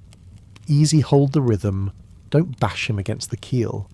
The keel itself is tar smooth, but its arises are whalebone stiff. 1 missed thread and your skull will ring on the backbone of the ship. The ankle weight drags you lower, that's your hope of missing the barnacle belt and your risk of taking on water. You scud under the strakes, barnacles row your arms, thighs, chest. A million small knives instead of 1. Seawater hits the cut ice cold. Bits of shell fix in flesh like little arrows. The line chafes in your axilla, working salt into skin. Haul, port, drags you roll under the middle of the ship, back to the rough, then burst to larboard in froth and a thin film of tar. The surgeon glances hide-flayed blood and brine mixing pink. Let him take 3 breaths, growls the mate. 2nd time. Lower starboard down again. Now the wind rifles the beam, the sea flings you harder. A bower near the keelson almost clips your crown. The line kicks. The hauling party chants heave heave and trims the angle so you thread the right path. Barnacles near the forefoot, a knife-fine old water grows them thick. Your upper arm takes a few new tracks. Ribs grind the timbers with a sawtooth hurt. You drink a lungful, you can't help it. Salt hits the bronchus, you cough foam. Light explodes white behind your eyes. Haul port heaves the belly of the ship, lets you go like surf giving back a stone. Third pass, Dutch and French practice, commonly 3, sometimes 5 per order. Make him fast, once more around the gust sings. The sea slaps the counter. The crews change steps so you don't smash the rudder or gudgeons. This time reverse lower to porthole to starboard. Old cuts meet new steel pane turns, numb turns, cold drags fatigue into the bone. Your chest tightens not from fear, but because the water in your lungs wants out and can't.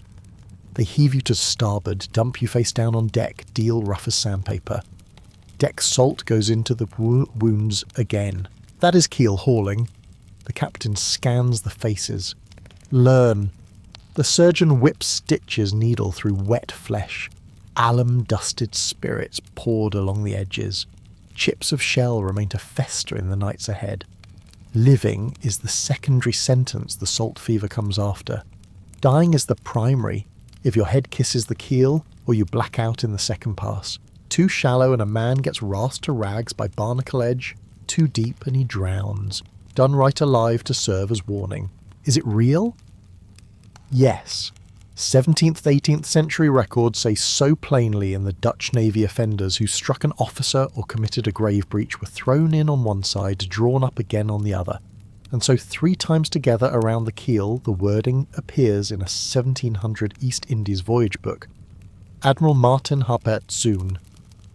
Tromp's Journal, 1639, describes the same lines, blocks and weights. On a Dutch deck, they sometimes let a man breathe between circuits, then did it again, especially in the North Sea winters when water was a knife. The oil painting The Keel Hauling of the Ship's Surgeon of Admiral Jan van Ness shows a ship at anchor, spectators on the deck. The surgeon being lowered and carried under once is memory enough. In 1880, the British Parliament even queried a report in the Italian press alleging keel hauling on HMS Alexandra the Navy denied, but the fact it was raised on the floor tells you everyone knew what the word meant. Victorian pieces recount French cases, one sailor supposedly around 5 times grievous injury guaranteed death near certain. Why it is so vicious? Because a wooden hull before copper sheathing was a garden of barnacle, oyster, sea sponger knife 50 metres long. Salt is the explosive in the nerves, barnacle the razor, timber the sandpaper, rope the rawhide that scours the armpit. Lungs drink brine pink foam answers, skin loses its coat, cold runs in like ice. Cut salted won't close. Lucky pulled lower than the keel you miss the blade belt. Unlucky pulled too deep you take a long gulp. Death by drowning comes before the knives finish their work. Preage of the ship eases sail, helm held to keep from yawing. The parties at each rail sing the heave. The boatswain's mate keeps time so the man travels side on, not battering the spine. The surgeon stands by, the clerk makes the entry time lowered, time raised number of rounds. Order suspend, if the man faints, let water drain, rub the chest, then resume. Final order. Belay cast off drag to the chains, mark him and mend him, mark him on the roster. Mend him at the chest so every hand sees and remembers.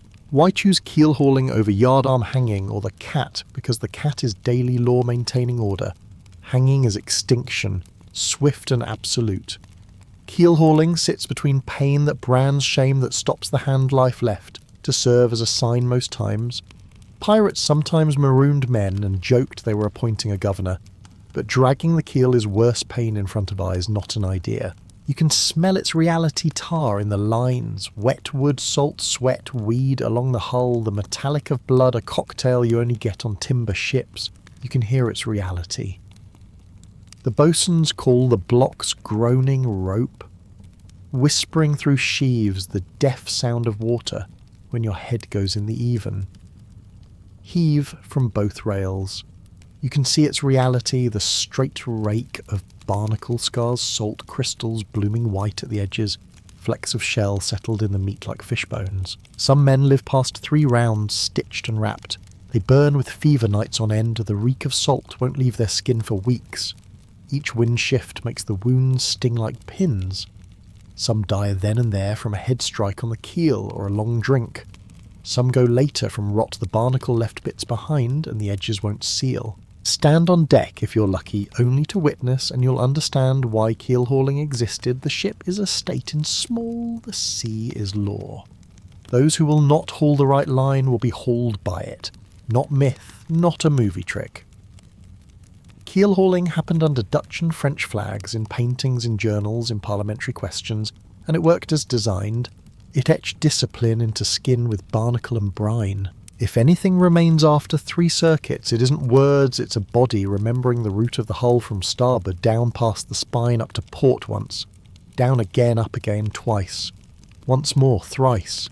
The ship goes on canvas, takes wind, the rails hiss water, and discipline sails with the sailor into every wind that follows, like salt in a wound not easily washed out. Firing squad picture, this our century likes to call certain executions less brutal. Crucifixion, pressing to death, public burnings gone. But in some countries you still find stoning and beheading things most of us would call barbaric.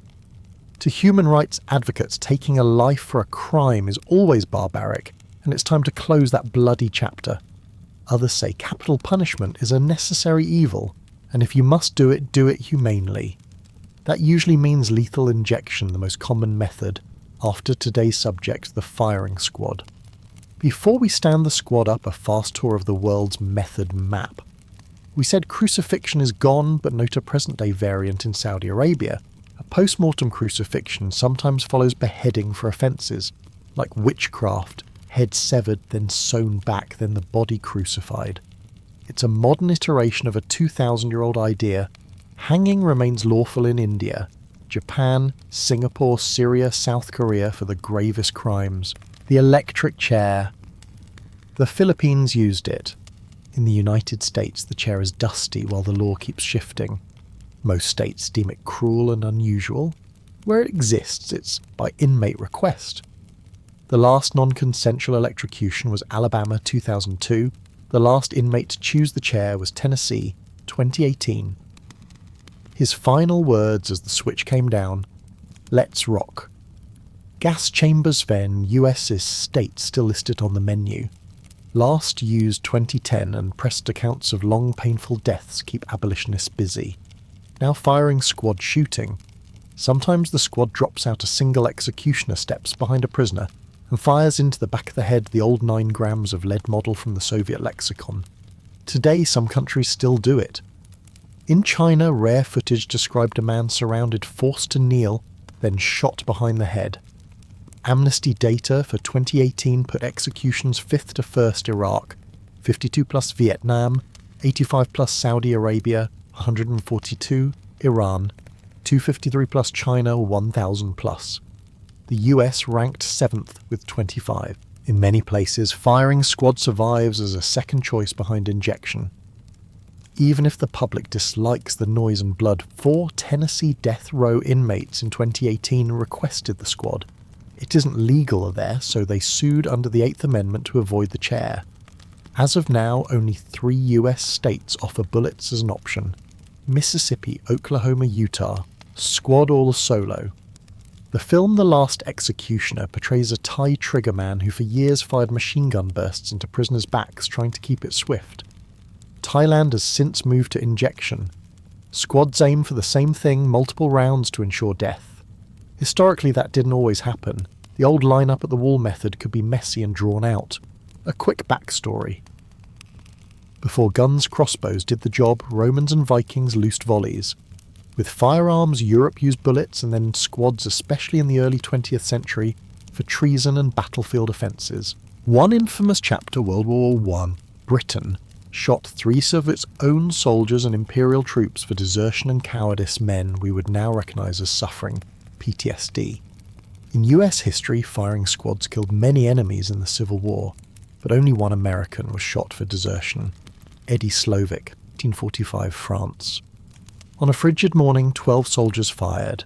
11 bullets hit various parts. It took 15 minutes for him to die. Why? 11 from 12. Because one rifle held a blank, a touch of diffused responsibility so no shooter is certain he killed the man, and practice is precise. One described Case 5 certified police marksman Anonymous stood about 25 feet away behind a black curtain firing through a gun port in a brick wall. The killing round .30 caliber Winchester went through the heart. One weapon carried blanks. Skeptics argue seasoned shooters can feel the lack of recoil, but the veil stands. The inmate had chosen bullets over injection. I like the firing squad so much easier, no mistakes. In Utah's history, the menu once included hanging and garroting. Comparatively, a heart shot is a straight line. Does anyone live? Almost never. If volleys fail, the coup de grace, a close shot to the head, follows. But here's the famous outlier. Wenceslao Moguel el Fusilado, Mexican Revolution, 1915, took 9 bullets. The officer stepped up, fired into his face. Moguel survived, later shown on Ripley's face, rebuilt and visibly mapped by bullets. He lived out his life, a walking footnote that the will to live sometimes outlasts lead. Now put yourself on the line to feel that firing squad is not legend. A yard stenciled with letters markers for feet. The aiming patch, a small dark square taped over your heart. A blindfold or not. Standing or seated, wrists tied loosely. A chaplain or officer asks for last words. Some say aim true. Some I forgive you. Some nothing. A doctor taps a stethoscope quickly to the chest to place the target, the technical mercy. A direct cardiac shot. The squad takes station behind the curtain muzzles through ports. The commander's voice is flat. Ready, Ed. Aim. Fire a single-braided sound. If done to spec, the heart shot drops pressure near instantly. The brain faints for lack of blood, fall and finish. If a round is off, others add shock. If still not done, the coup de grace. The physician checks for pulse. The clerk writes the time, the curtain draws, the chaplain prays soft. The marksmen slip away without meeting eyes. Responsibility disperses like salt in water, but the taste remains. Is a squad more humane than the chair or gas? For the condemned, it can be fast. If the heart is hit, one reason many inmates choose it. For the public, the sound and sight are too direct. Hence curtains, walls, ports. But the truth isn't in the curtain. It's in those 3 words and the silence that follows. And it's in Numbers 2018, executions China 1,000 plus Iran, 253 plus Saudi Arabia, 142, Vietnam, 85 plus Iraq, 52 plus US. 25. Lower than the past, not 0. A variant, the close-range headshot, is quieter, more efficient, easier to hide. That's why reports are often opaque. We prefer the idea of a civilized death, white bed, soft lights, a small needle, but a bullet still does its work faster than any argument. Is it humane? That question lives beyond technique in a society's philosophy. Another slice of history to anchor. The reality World War I, 346 Britons and Imperial troops shot for desertion and cowardice, we'd say PTSD now. Eddie Slovic, 15 minutes, despite 11 hits. Blank cartridges ease the consciences of the living, not the dying. Wenceslao Moguel 9. A face shot and life, the sand grain in the hourglass that keeps us honest about where death ends and not yet begins. Stand at the edge of the yard between 2 files, and you'll see why the squad persists cheaper than chemicals. Simple, few points of failure if the heart is marked, and why people hate it too blunt, not aesthetic. No Shearer gauze, the director needs 3 words and 3 motions. The reports don't argue. Death isn't translated through tubing. A man stands for a second, then falls. We've walked through the worst punishments the wheel, Roman candles boiling, flaying, keel hauling. Firing squad stakes out another ground, less theatre, faster, technical. Whether it's humane depends on the metric, how long it hurts, how many layers stand between shooter and shot, how responsibility is distributed. But real firing squads are real past present, and in some places future. The calendar may move, the statutes may shuffle, but the principle doesn't. A bullet travels from muzzle to heart faster than any plea. Return to the moment patch, on the heart blindfold muzzles behind cloth. You inhale not deep because there isn't much time. The commander says 3 words even. A single bang blooms. Your body leaves the wall by half a step and gives. Tomorrow someone will whisper about blanks and guilt. Tomorrow's paper might miscount the holes in the shirt. But tonight theory ends with the report. That is the truth of the firing squad, short, precise, impossible to misunderstand. And because it's so short, it's easy to forget the long history behind those 3 words, centuries of argument, prejudice, fear, and a recurring wish for a death less bad than the ones we've just walked through. Rat torture. Imagine this. Not a mine, not a battlefield, but a low cell, slick with mossy stone where the Thames rides the tide into a grating. You a prisoner, hunched in iron, your eyes learning the dark. Water ticks along the wall, sewer and mud crawl up the back of your throat. Then a smaller sound, not water, the quick tap of little claws on stone. Rats. They follow the tide the way bad news follows gossip noses questing close to your skin. People called this the Dungeon of the Rats in the Tower of London. In the Elizabethan years, anyone who'd done nights under that stone knew the rat hour was the tide hour water brought. Rats sought warmth, and human skin was warm, easy to nip, grip, gnaw. The keepers knew that. Sometimes knowing is the same as using. You lift your feet from a large one's whiskers. Its incisors test the callus at your heel. You jerk chain bites your ankle, a dry clank. The water climbs to your ankle bones. The pack skates along the iron drops to the stone under your hands. Each switching tail is a cold whip. You can still shift to dodge teeth tonight, but tomorrow night and the one after that, you'll run out of ways. Rats don't tire. Hunger doesn't sleep. No one moves you to little ease, the stoop cage where men cramp into numbness, but you're sampling another sentence, small fear repeated long enough to file the mind. In London, water may be the rat's usher. Elsewhere, rats are the instrument. The architecture of rat torture is not dump rats, end of story. It's a procedure engineered so pain learns a path. The version that freezes readers most often sits in the Dutch revolt against the Spanish Habsburg 16th, 17th centuries. The name Diederik Sonoy, a cold interrogator, gets credited with the set piece. The prisoner's belly is scored shallow. Starved rats are dropped onto the fresh. A bowl goes over them, mouth sealed against the skin. Next comes heat coals or baked brick laid atop the bowl. Warmth runs down first the yeasty scent of hot clay, then a dull burn sliding through metal. If it's a bucket, then the chitter of trapped animals. They scratch, bite, panic for escape, and the only exit left is inward. Claws open the cut. Incisors drill the fat. Hot blood pushes into air that is already heavy with sweat.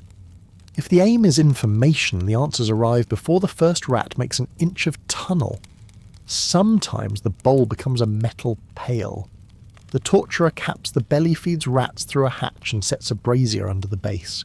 Iron carries heat fast. Tight heat worms through fascia. Sour smoke climbs the nostrils. The rats scrabble tails, thrum the metal. The victim's spine is strapped to keep him from bucking. A buck drives the teeth deeper. Orders are simple: keep the pan cherry red. Nudge the coals up a notch if the pack hasn't begun to find the way. Another, build a cage set on the belly, its mouth aligned to the cut. Hungry rats go in. The cage floor is warmed. The bars are cinched hard to the skin. The hips are bound so the body can't roll.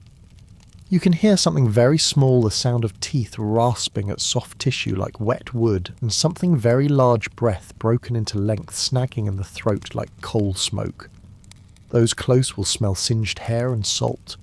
Those farther back will only see the reddened pan and a back arch taut as a bowstring.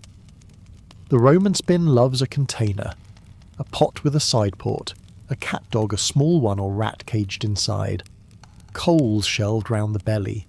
The subject is placed with wound against the opening. The animal frenzies and bolts toward the one warm exit there is through a body. As the fire takes the inside of the pot makes one kind of noise, and the outside of the body makes another. The lid shivers. The handler feeds the flame to the right second. There's a barrel variant starved rats poured into a tight cask fixed in a damp cellar. The prisoner lashed upright to a post in the middle. Wave after wave, the more blood, the softer the meat. Nobody cleans, they just add. Until there is nothing left that can be called a man, one recorder wrote. And there are rat pants in India, later on an interrogation trick where the suspect wears trousers with a roomy crotch and tight legs. Rats are let in with only one way to move. The target requires no gloss. Most men talk long before the rats need to chew far. You wanted the order of operations, imagine it as a single seamless routine. The room comes first, firm table straps for shoulders, hips, knees, dim lamps at the edges so the questioner can focus, heat at hand coals or a local torch, plus the bucket, bowl, cage, plus a sewing kit if a living subject is needed for longer. Then the cut, a shallow score across belly fat, never through the peritoneum, so the scent of blood is just enough. Then the agent's rats fasted 1 or 2 days, fed through the mouth and locked in. Then the heat until the metal goes dark cherry and the breather holes don't snuff. Then the watch and adjust if the prisoner faints back the heat off. Rouse him, drip water, resume, this is interrogation, not a quick death. And the finale up with the bowl, flick the rats into a basket, rinse the wound with spirit dust, with alum, whip stitch the edges and carry him to a stinking cell where fever will do its share. It isn't theatre, it's craft ugly but exact. Survival is the price for more questions. Death is the price, for example. What makes this more than gruesome rumour are the anchors. The Tower's rat dungeon existed. Tudor and Elizabethan notices mention the tide pushing rats into cells to bite the warm and the warders letting it happen. The Dutch-Spanish garrison tales in Lothrop Motley Sonoy and his bowl fit a century already laced with engines of pain, the wheel, the rack, the knee splitter. So the idea of rats isn't a stretch but a variation. Roman use of pots, animals and public creatures squares with a culture that sentenced by beast elephants, sitting men flat, donkeys sewn around the condemned. Barrels, belly cages, rat pants, all leverage hunger and instinct at the human weak point. In the Brazilian dictatorship 1964 to 1985, animals reappeared as props of fear rats, snakes, even crocodiles, often for terror, sometimes for pain. A Guardian piece 2014 notes officers trained abroad in technique, learning how psychological torture pours the story out slowly. But the sight of fur button eyes and whiptails crawling a man's chest still does work. No lecture can. If you haven't smelled it, smell it now. Wet fur, the mouldy grain in a rat's gut, the copper of fresh blood. The metal warming if it's a pail. The old oil in the brazier. If you haven't heard it, listen. The tiny squeak of claws on wood, the cook of gnawing like a beaver on green stick, the bellows off, breathing the tack of falling ember. If you haven't felt it, feel it, goose flesh under a whipping tail, heat pushing up through the board, the sense of being unmade by 100 small takes instead of one blow. The true verb of rat torture is to gnaw. Imagination is often enough to punish. Rat torture uses an animal to embody the imagination. A rat is small, but in the mind it is large plague, filth, contagion. That's why this is 2 strikes at once, pain plus revulsion, and why it breaks a man faster than the cat. The terror here has a smell, fur and sweat and a noise scrape into wood. A questioner understands once a captive has smelled and heard long enough, the mouth will open to drive both out of the room. Paper if you want it exists. The Tower's Dungeon of the Rats is in the guides. 16th, 17th century notes mention tides carrying rats into cells. The East Indies relation 1700 spells out levels of punishment and tricks with vermin. Motley print, Sonoy. The account fits an age already engineered for pain, so the bowl is not beyond belief. Indian rat pants appear in colonial interrogation files. Roman pots and casks belong under bestia in their lore. Brazil 1964 to 1985 shows the animal as threat. There's no need to argue, simply trace the stitches. Hunger plus heat plus closed space plus no exit dig into the human. Return to the room. The brazier is managed. Red has reached dark cherry. Under the bowl, the pack turns short circles. One launches into the cut. Your hand jerks on instinct. The strap hauls it back. The handler bends an ear for the sound of yield, the minute music of a soft zone giving way. You scream, your sound hits the ceramic, comes back at your face like hot wind. The rag shoved between your teeth tastes of salt and sweat. Talk, someone says very calm. You talk not because of reason, but because your body wants to end the noise of rats on your skin. Enough, the overseer nods. The pan is lifted, the rats are flicked into a cage, the wound rinsed with spirit, the edges dusted and stitched. The log entry written name offence, start time, end time. The door locks, the room goes back to moss and stone, but in your nose there is only the stink of fur heated. In your ear, a tiny scraping will keep time all night. Tomorrow the guard will say little. The ledger will say enough. Torture needs no speeches. It needs a closed space. Hungry animals heat on the shell, a soft target, one route. And despite all the variants, hot bowl, iron pail, belly cage, barrel pants, the core never changes something small, many times going into one person until a mouth opens or closes for good. If you ask, is this real, stand one beat and listen. The little gnawing is truer than any oration. As true as the smell of wet fur when coals go red. As true as the ragged stitch in warm flesh after fire. As true as the tooth marks lined along a shallow cut still crusted with salt. The punishments in this series happened somewhere, some when, and they recur by the same math. Pain has a root, fear has a scent procedure, has a beat. Rat torture is special only because it deploys what humans hate most. Small, dirty, hungry to take from a human what he holds tightest, his words. And when you leave this room, a sensation still clings at your wrists. A phantom fur, a cold tail, a tiny scuffle somewhere. The rats are gone, the lamp out, the bowl washed, the coals buried.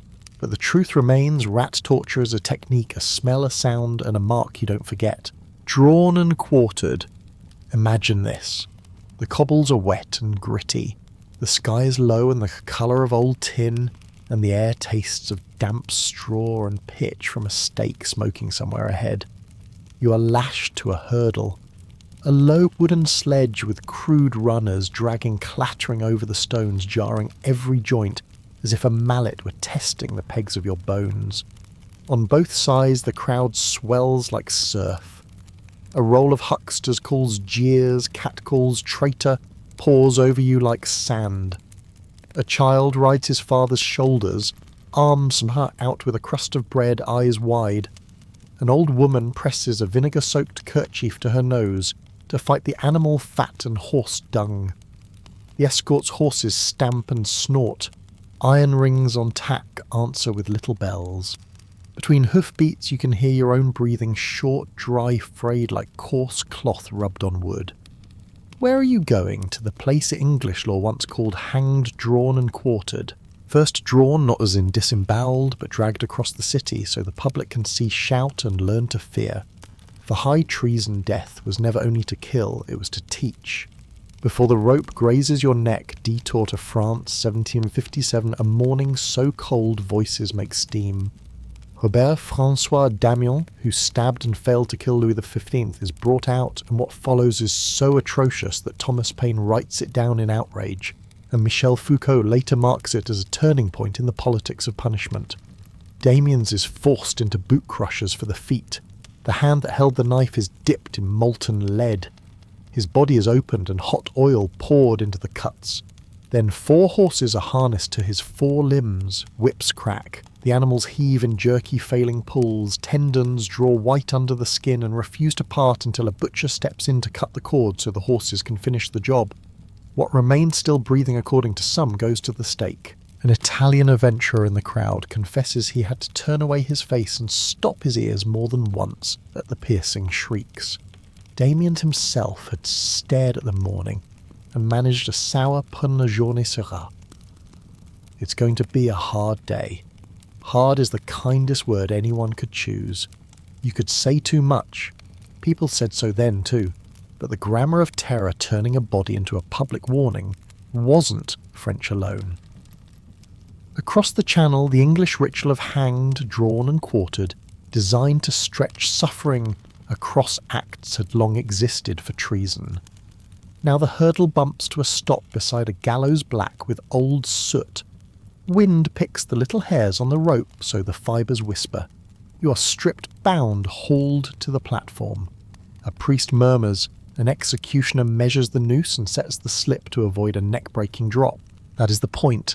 Hang long enough for the eyes to bulge with air, hunger, the tongue to foam, the pulse to batter like a bird, but not long enough for the vertebrae to snap. The officer watches, his timepiece nods. The hangman cuts the rope. You hit woodsuck, fire back into the lung, a clean knife flashes.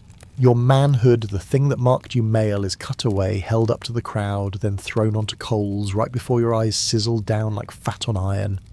Then opening the belly slit, a hand goes into a wet heat, drags out loops of bowel, lays them on the fire. Sweet, acrid smoke rises toward your mouth.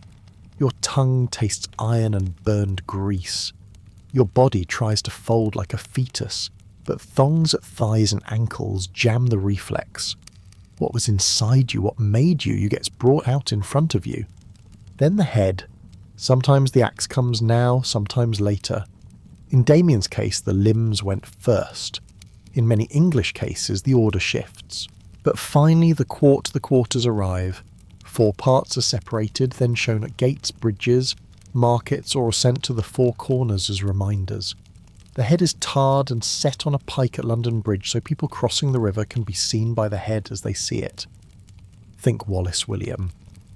Wallace Scott's Knight. The film may ring with freedom, but 1305 was nakedness, dragging, short, hanging, castration, evisceration, entrails burned for him to watch, then quartered and beheaded. A tarred skull on the bridge above the Thames. How am I a traitor if I'm not England's subject, he asked. Law answered with fire. You know Guy Fawkes, November 5th, still burns effigies. In 1606, the judge decreed death. Halfway between heaven and earth, unworthy of both, which meant the not quite killing hang, then manhood removed and burned, then belly opened and guts drawn, this time with the heart demanded too, then quarters. Fawkes was lucky the rope was set wrong, his neck broke and so he died fast. Edward Despard, 1803, was commuted, drawn through the streets, then swiftly killed, no disembowelment, no quarters, because the age of reason had begun to tire of blood. Before that, perhaps David Tyree. 1782 was the last full one. The sentence spelled out, every stage dragged to execution, hanged by the neck cut down alive, entrails and privy member cut from the body, and burned before his sight head cut off body divided into 4 and disposed of at the king's pleasure, and 100,000 spectators came to cheer. Back to your body now on the wet platform. Your neck is raw from rope, your chest aches where ribs knock the block, your belly feels the draught from the fire. The reader says high treason, a few words neat as pins, fewer than it takes to take a human apart. The executioner lifts a cloth not to blindfold, but to clear your nose for what comes next, tar tallow, spirit horse rein threading down the back of your shirt. Outside the horses dance white steam from their muzzles. Cords are fastened from wrists and ankles to 4 harness rings. A whip cracks, pull, break. Not yet. Tendons sing, like stressed strings. Skin goes white before it reddens and splits. The arterial pulse hits the air like a warm spray. The knifeman leans in, hunting the seams of joints, cutting what keeps limb fast to trunk so the horses can finish. The crowd roars the way a stadium does when a ball hammers home. Wait, you want to say your throat has no sound. The belly breathes smoke now, intestine writhes like a snake under coals. A hand lifts a small gleaming red piece to show you a lesson, then drops it into the fire. At the edge, a lady refreshes scent on her kerchief. A boy leans for a better look. A tutor whispers, "What's the ear worth? Someone wants a souvenir." The smell here won't leave you iron, grease, tar, oil. The sound won't leave you cheer whip, the crackling of bone in its bundle. The touch won't leave you rain chill. Newly arrived fire heat. Ancient and patient pain spread evenly like a heavy blanket laid over a disassembled man. Think of the others, so many you can't count. Catholic priests under Elizabeth I, drawn, hanged, quartered for real or rumoured plots. Oliver Plunkett, Archbishop of Armagh, 1681, goes that way. Peasants' Revolt, 1381, several that way. 1283, England premieres the form with a band of Scots. The 16th century is a good year for it. In the late 17th, men botch a plan to blow Parliament, Guy Fawkes and the Gunpowder Plot, and the law answers with full ritual. By the later 18th, minds shift. Foucault reads Damien's as signal. People ask when law tips into brutality. In America, the phrase becomes cruel and unusual, and punishment slides toward privation and prison over street theatre. There's a day when you are light in the head as if it has left. Breath can't find it a path. Pupils bloom to chase a light that isn't there. You tilt and go. Somewhere paper rustles, the clerk notes the time, name, crime article. Drawn and quartered, 4 words as cold as stone. Those words go to ledgers, broadsheets, histories. You go to the Four Winds Gates Bridge, Market Crossroads, so passers-by can be instructed by eyes. To believe it, you don't need argument. Stand at the edge of the crowd and smell tar and tallow and pitched wood. Listen to the block and tackle creak, see a strand of gut send up smoke. Open a 1606 page and read the judge's line that a traitor should die halfway between heaven and earth, unworthy of both. Walk across London Bridge, even if today it's a photo stand, and imagine an afternoon when heads tar black swung above the Thames. Hear the horses, the rope, the mallet on the block, and the cheer. And here again the Italian who wrote, he turned away, stopped his ears because the scream pierced him. Why? Because law then wasn't asked to repair a person. It was asked to warn the people. The bigger the crowd, the deeper the warning. The more evidence, hands, feet, heads, distributors, your sword, the more reminders. The longer the death, the longer the story. And in the middle, always in the middle, there is a body standing, dropped opened, divided. You don't need to pick a worse, the wheel, boiling, keel hauling, Roman candles, the firing squad. Drawn and quartered is awful by a different physics, a multi-act script, a big stage, a pain curve arcing from Act 1. The drawn procession through Act 2. Short hanging, castration, disembowelment, burning to Act G, quarters and displays. If you want a humane metric, count seconds how long before the eyes stop registering fire. How long before lungs fill with smoke? How long before the neck is finally given mercy, you fall? The stone takes you the way the earth takes what belongs to it. The crowd thins. A broker fingers a cord. A boy bids on a lock of hair. The yard is swept, doused, the block set to dry. Day folds, the age pivots. Law moves from market into jail. But in the city's nose tar will hang for days. And in the passerby's mind, the 2 words drawn and quartered will stick like salt clinging to a rim. Tomorrow you are a line in a book, name offence hour. Your pieces are dots on a map, gate, bridge, market, turnpike, wharf. And we retelling do one thing, only set you in the right place among wind salt, grease, fire, wood rope long enough to hear a past that was somebody's present. In the last second before this page turns, listen with us. To 3 plain things, the creak of gear, the smell of tar, the slump. That is drawn and quartered, not a legend, but a procedure that once defined an empire's fear. Soaring in half, imagine this. The room smells of wet oak, salt, sweat, and fresh blood, with a soft suspension of sawdust glittering in lamplight. You're hauled off the threshold onto a gravelled yard, ankles pinned in U-shaped staples, back pressed to a cold upright post. The ropemaster snakes hemp under your arms and cinches 2 turns, testing the bite the way a joiner tests a tenon. At the edge of the yard, a long 2-man saw, steel bright as a swordfish bill, sleeps on its trestles. The teeth are even and hungry, already greased with resin, thickened fat, so the blade will eat not only wood, but eat human cleaner. When someone lifts it, the steel gives a dry note, the bare glassy ping a knife makes on an anchor ring. They set you. This is the word they use. Your head tilted a fraction, chin nested on a cloth-wrapped rest lamplight, on the whites of your eyes, metal in your nose. The master steps in to find centre count spans on your ribs, chalks a line with a dusty thumb. He speaks low, the way a careful cabinet maker does before a cut. A cross's quick down is remembered. His helper smiles without warmth. The saw comes over 2 men, 2 handles, 1 cadence. You feel them lay the teeth to the chalk press just enough to let the first nibble take. That first bite is cold rather than painful. Then they move. Kek, kek, kek. At first the post shivers and answers a thin wood tone. Then bone answers a deeper gritty timbre you feel in the root of yourself.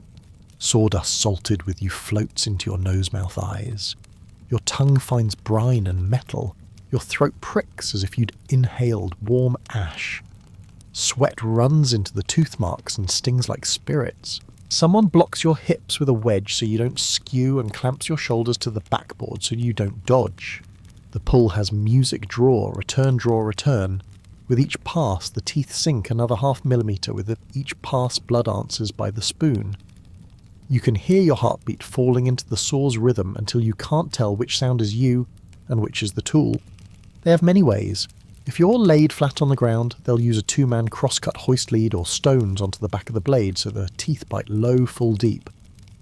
If you're standing to the post, they'll strap thighs, torso, chest and brow so you can't wring loose.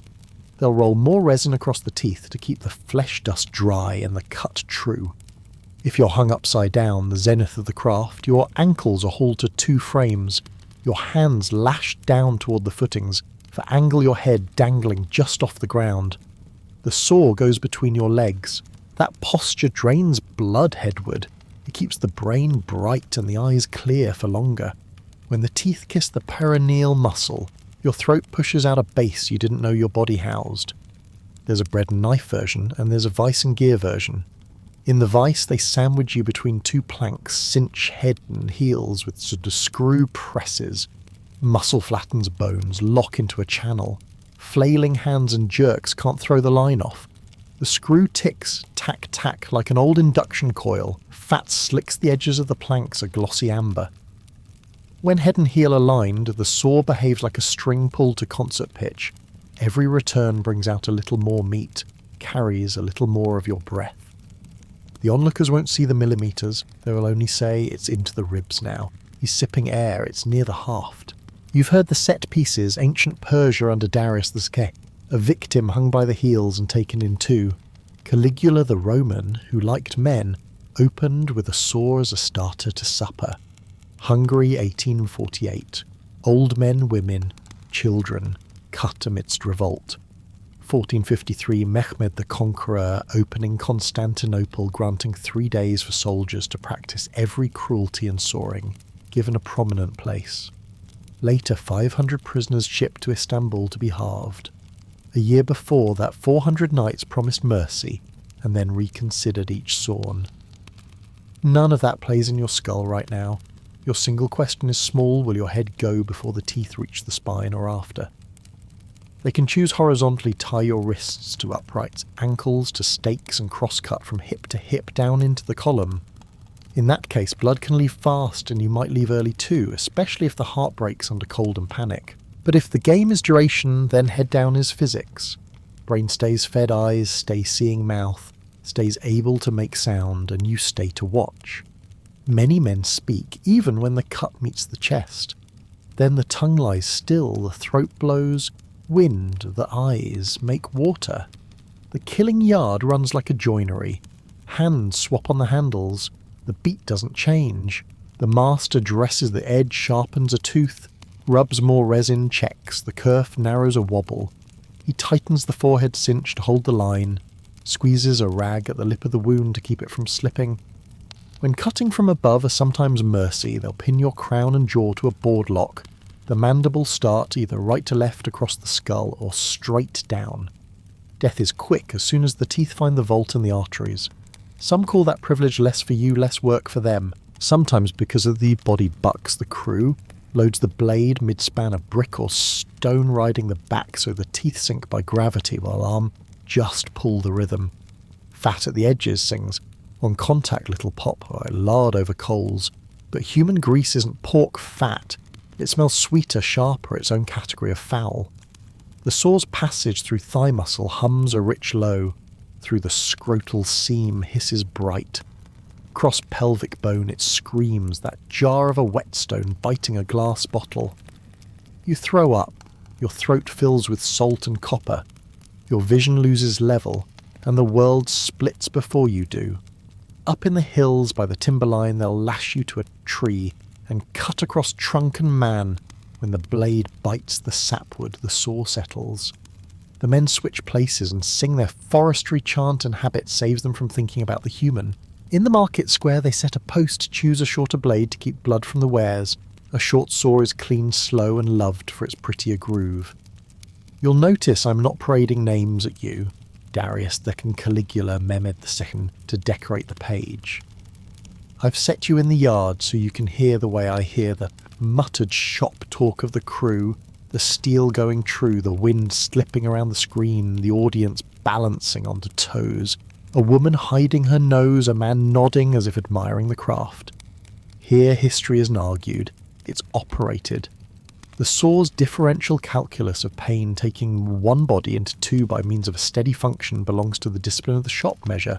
Mark, enter the line, keep cadence correct. Slip, shim, proceed. Some die of blood loss, some leave in syncope, some stop when the teeth reach the heart. Some receive the mercy cut top down and go sooner.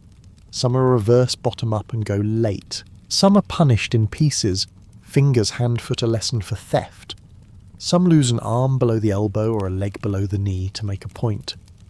Sepsis finishes what the steel began, fever writes the codicil. By the time the stool starts shuttering and the square thins, the saw is being rinsed in hot water, an ash hung by its eye to dry, and the sawdust is swept into a basket. You're now lighter in one sense, or rolled onto a board. If a book wants it, someone will write it, name a fence method, vertical saw start time, end time if there is one. If the gang means to brag, they'll lean the blade against the post, stretch their backs, strike a pipe, and watch the book stand in the wind. Whether you leave this yard, whole or halved, what you carry longest won't be a proper noun. It will be the smell of sawdust salted with blood that is the one souvenir no one has to pay to keep. You might ask why a tool became a right. Because a saw does what a cleaver cannot, it divides while holding a tempo. It makes pain into mechanics. It makes death into craft. It puts the killer in the role of joiner, the killed in the role of stock, speaking the same language measure mark cut. And it pays the crowd exactly what they came to see, a line cut straight into a human being. When you walk out of this page whole or missing what remains with you, won't be the timetables of emperors or the head counts of sieges. What remains is that steady keck, keck, keck, even patient cold, and the knowledge that anyone who has felt close to a blade hears their heartbeat wrong for one beat. If someone asks, did they truly saw people like timber, answer with your nose sawdust dissolving in blood. Blood stiffening sawdust, the two are as hard to separate as history and technique in this ceremony. Sawing in half is not stage magic. It is a procedure performed on a breathing human. You have stood here long enough to know how it sounds. Crucifixion. Imagine the dawn is a smear of pewter. The wind tastes of dust and old iron, and your shoulders are on fire from the crossbeam biting into the roar of a whip. Someone has looped a patibulum, a rough-hewn beam the length of your outstretched arms, across your back and lashed your forearms to it with hemp that grinds salt into the lash welts. Every step grates splinters into skin. Sand hisses under your bare feet. Ahead, a low ridge of rock throws back the morning like a mirror. Beyond it, the hill where wooden bodies make silhouettes for the city to read. There is no loincloth. You're a lesson, not a still life. The word, excruciating the one people reach for when pain breaks the scale, comes from ex cruce, out of the cross. It wasn't coined for headaches. It was minted for this, a punishment tuned to be slow, public, and humiliating. A man is to be made into a sign. This is what you get when you cross us. Romans plant their signs where traffic is thick, the city gate, the high road, the ridge above the market, so the living can read the dying without effort. The sign also speaks in grammar. The body understands exposure, thirst, asphyxia, shame. You can smell the place before you see the upright's pitch. Sun-warmed wood, the cold iron tang of old blood baked and re-wet, the ammoniac of urine, the faint leather breath of soldiers' harness. The ground is stamped into a hard scab by hobnails. The stipes stand waiting, permanent posts buried deep black with weather. Men are driven up them like pegs. Men rot on them. Men come down from them. The posts remain. They work you face down in the dust and cut the lashings. Your arms won't do what arms do. A soldier kneels, sets a knee on your shoulder, and ties a wrist to the beam with a tug that feels like a wire soaring under skin. Then he presses a square hand-broad nail to the heel of your palm and drives it. The first strike is a white light, a sound, not a colour.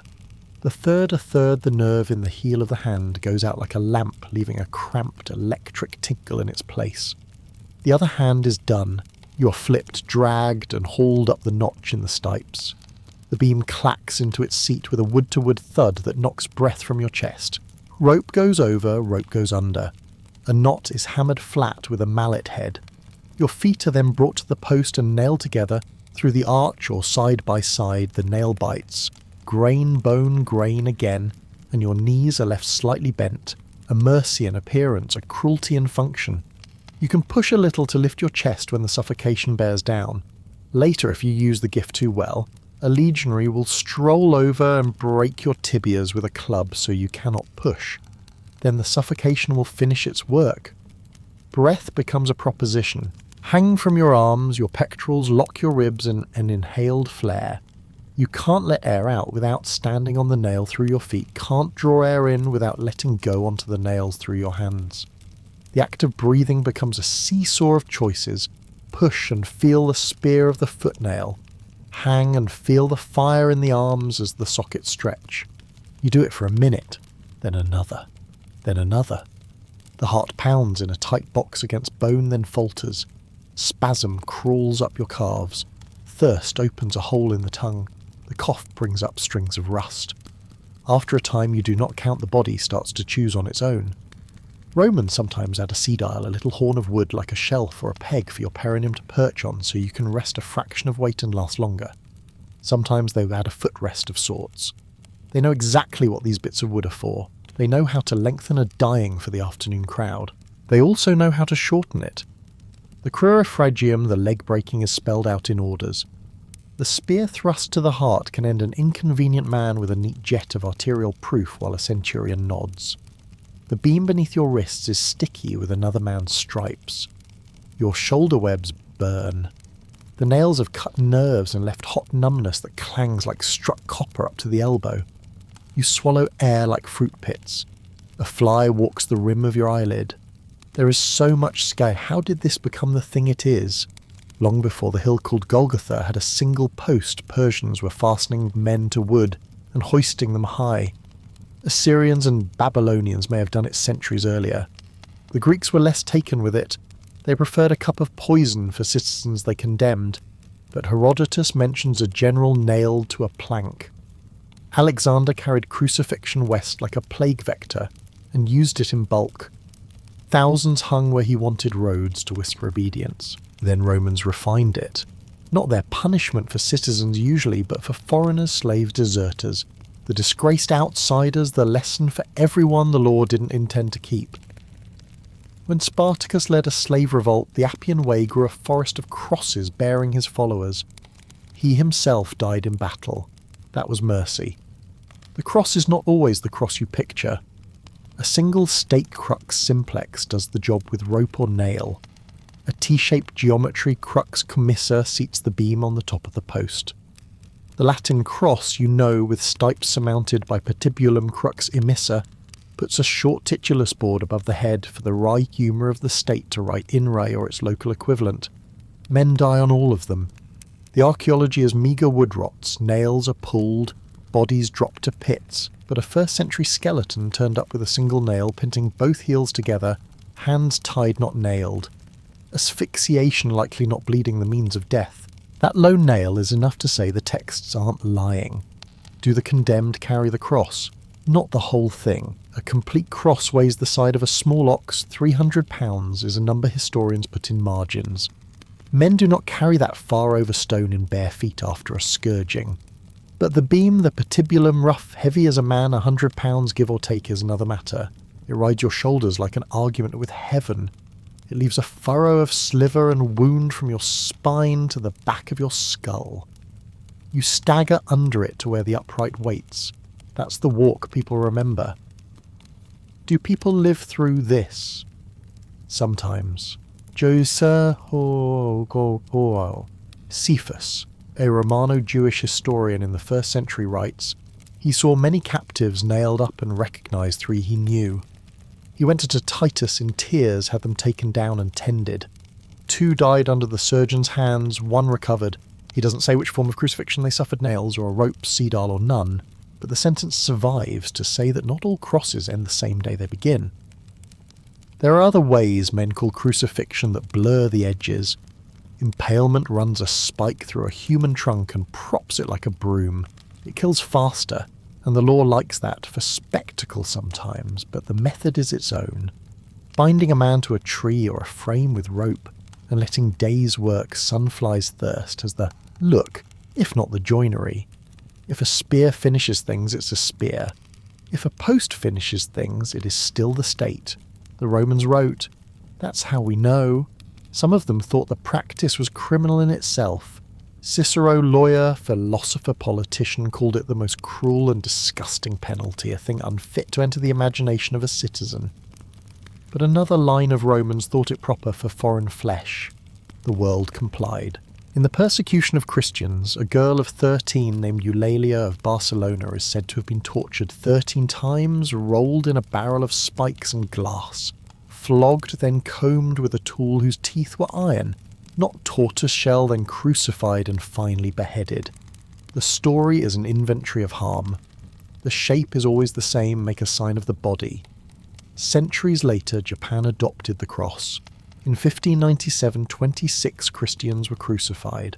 In the 1860s, a photograph survives of a man named Sokichi, aged 25, crucified with his legs spread. The caption coldly notes he killed Niki Sasuro, the son of his master. Killing masters invites examples in Burma in the early 19th century, a missionary writes, and you should close your eyes if your stomach is poor of 4 or 5 persons after being nailed through their hands and feet to a scaffold who had their tongues cut out, their mouths slit from ear to ear, their ears cut off, and finally their bellies ripped open. The cross there was a stage for a catalogue. Even the 20th century couldn't empty its pockets. Herbert James Ringer. Edwards, an Australian POW on the Thailand-Burma Railway, was wired to a tree by Japanese soldiers with fencing wire beaten and left to die for killing cattle for food. Others smuggled him water and scraps. He hung there 63 hours and lived to 86. The 2 strung up with him died. Modern law writes new words. The old post is still around. The practice isn't entirely a fossil. In Saudi Arabia, reports speak of a post-mortem crucifixion. A man beheaded, then the head sewn back on, and the body hung on a pole in public, a deterrent with the needle thread of humiliation. Amnesty International puts it baldly. The corpse head reattached is displayed against a beam so that others might learn. Back on the hill, the soldiers settle into their shift.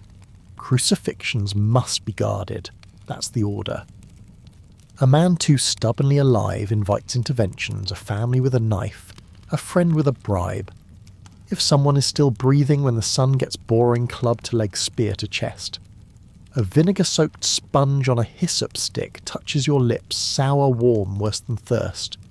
The crowd mills. Some have brought dried fruit and wine. Some have brought children.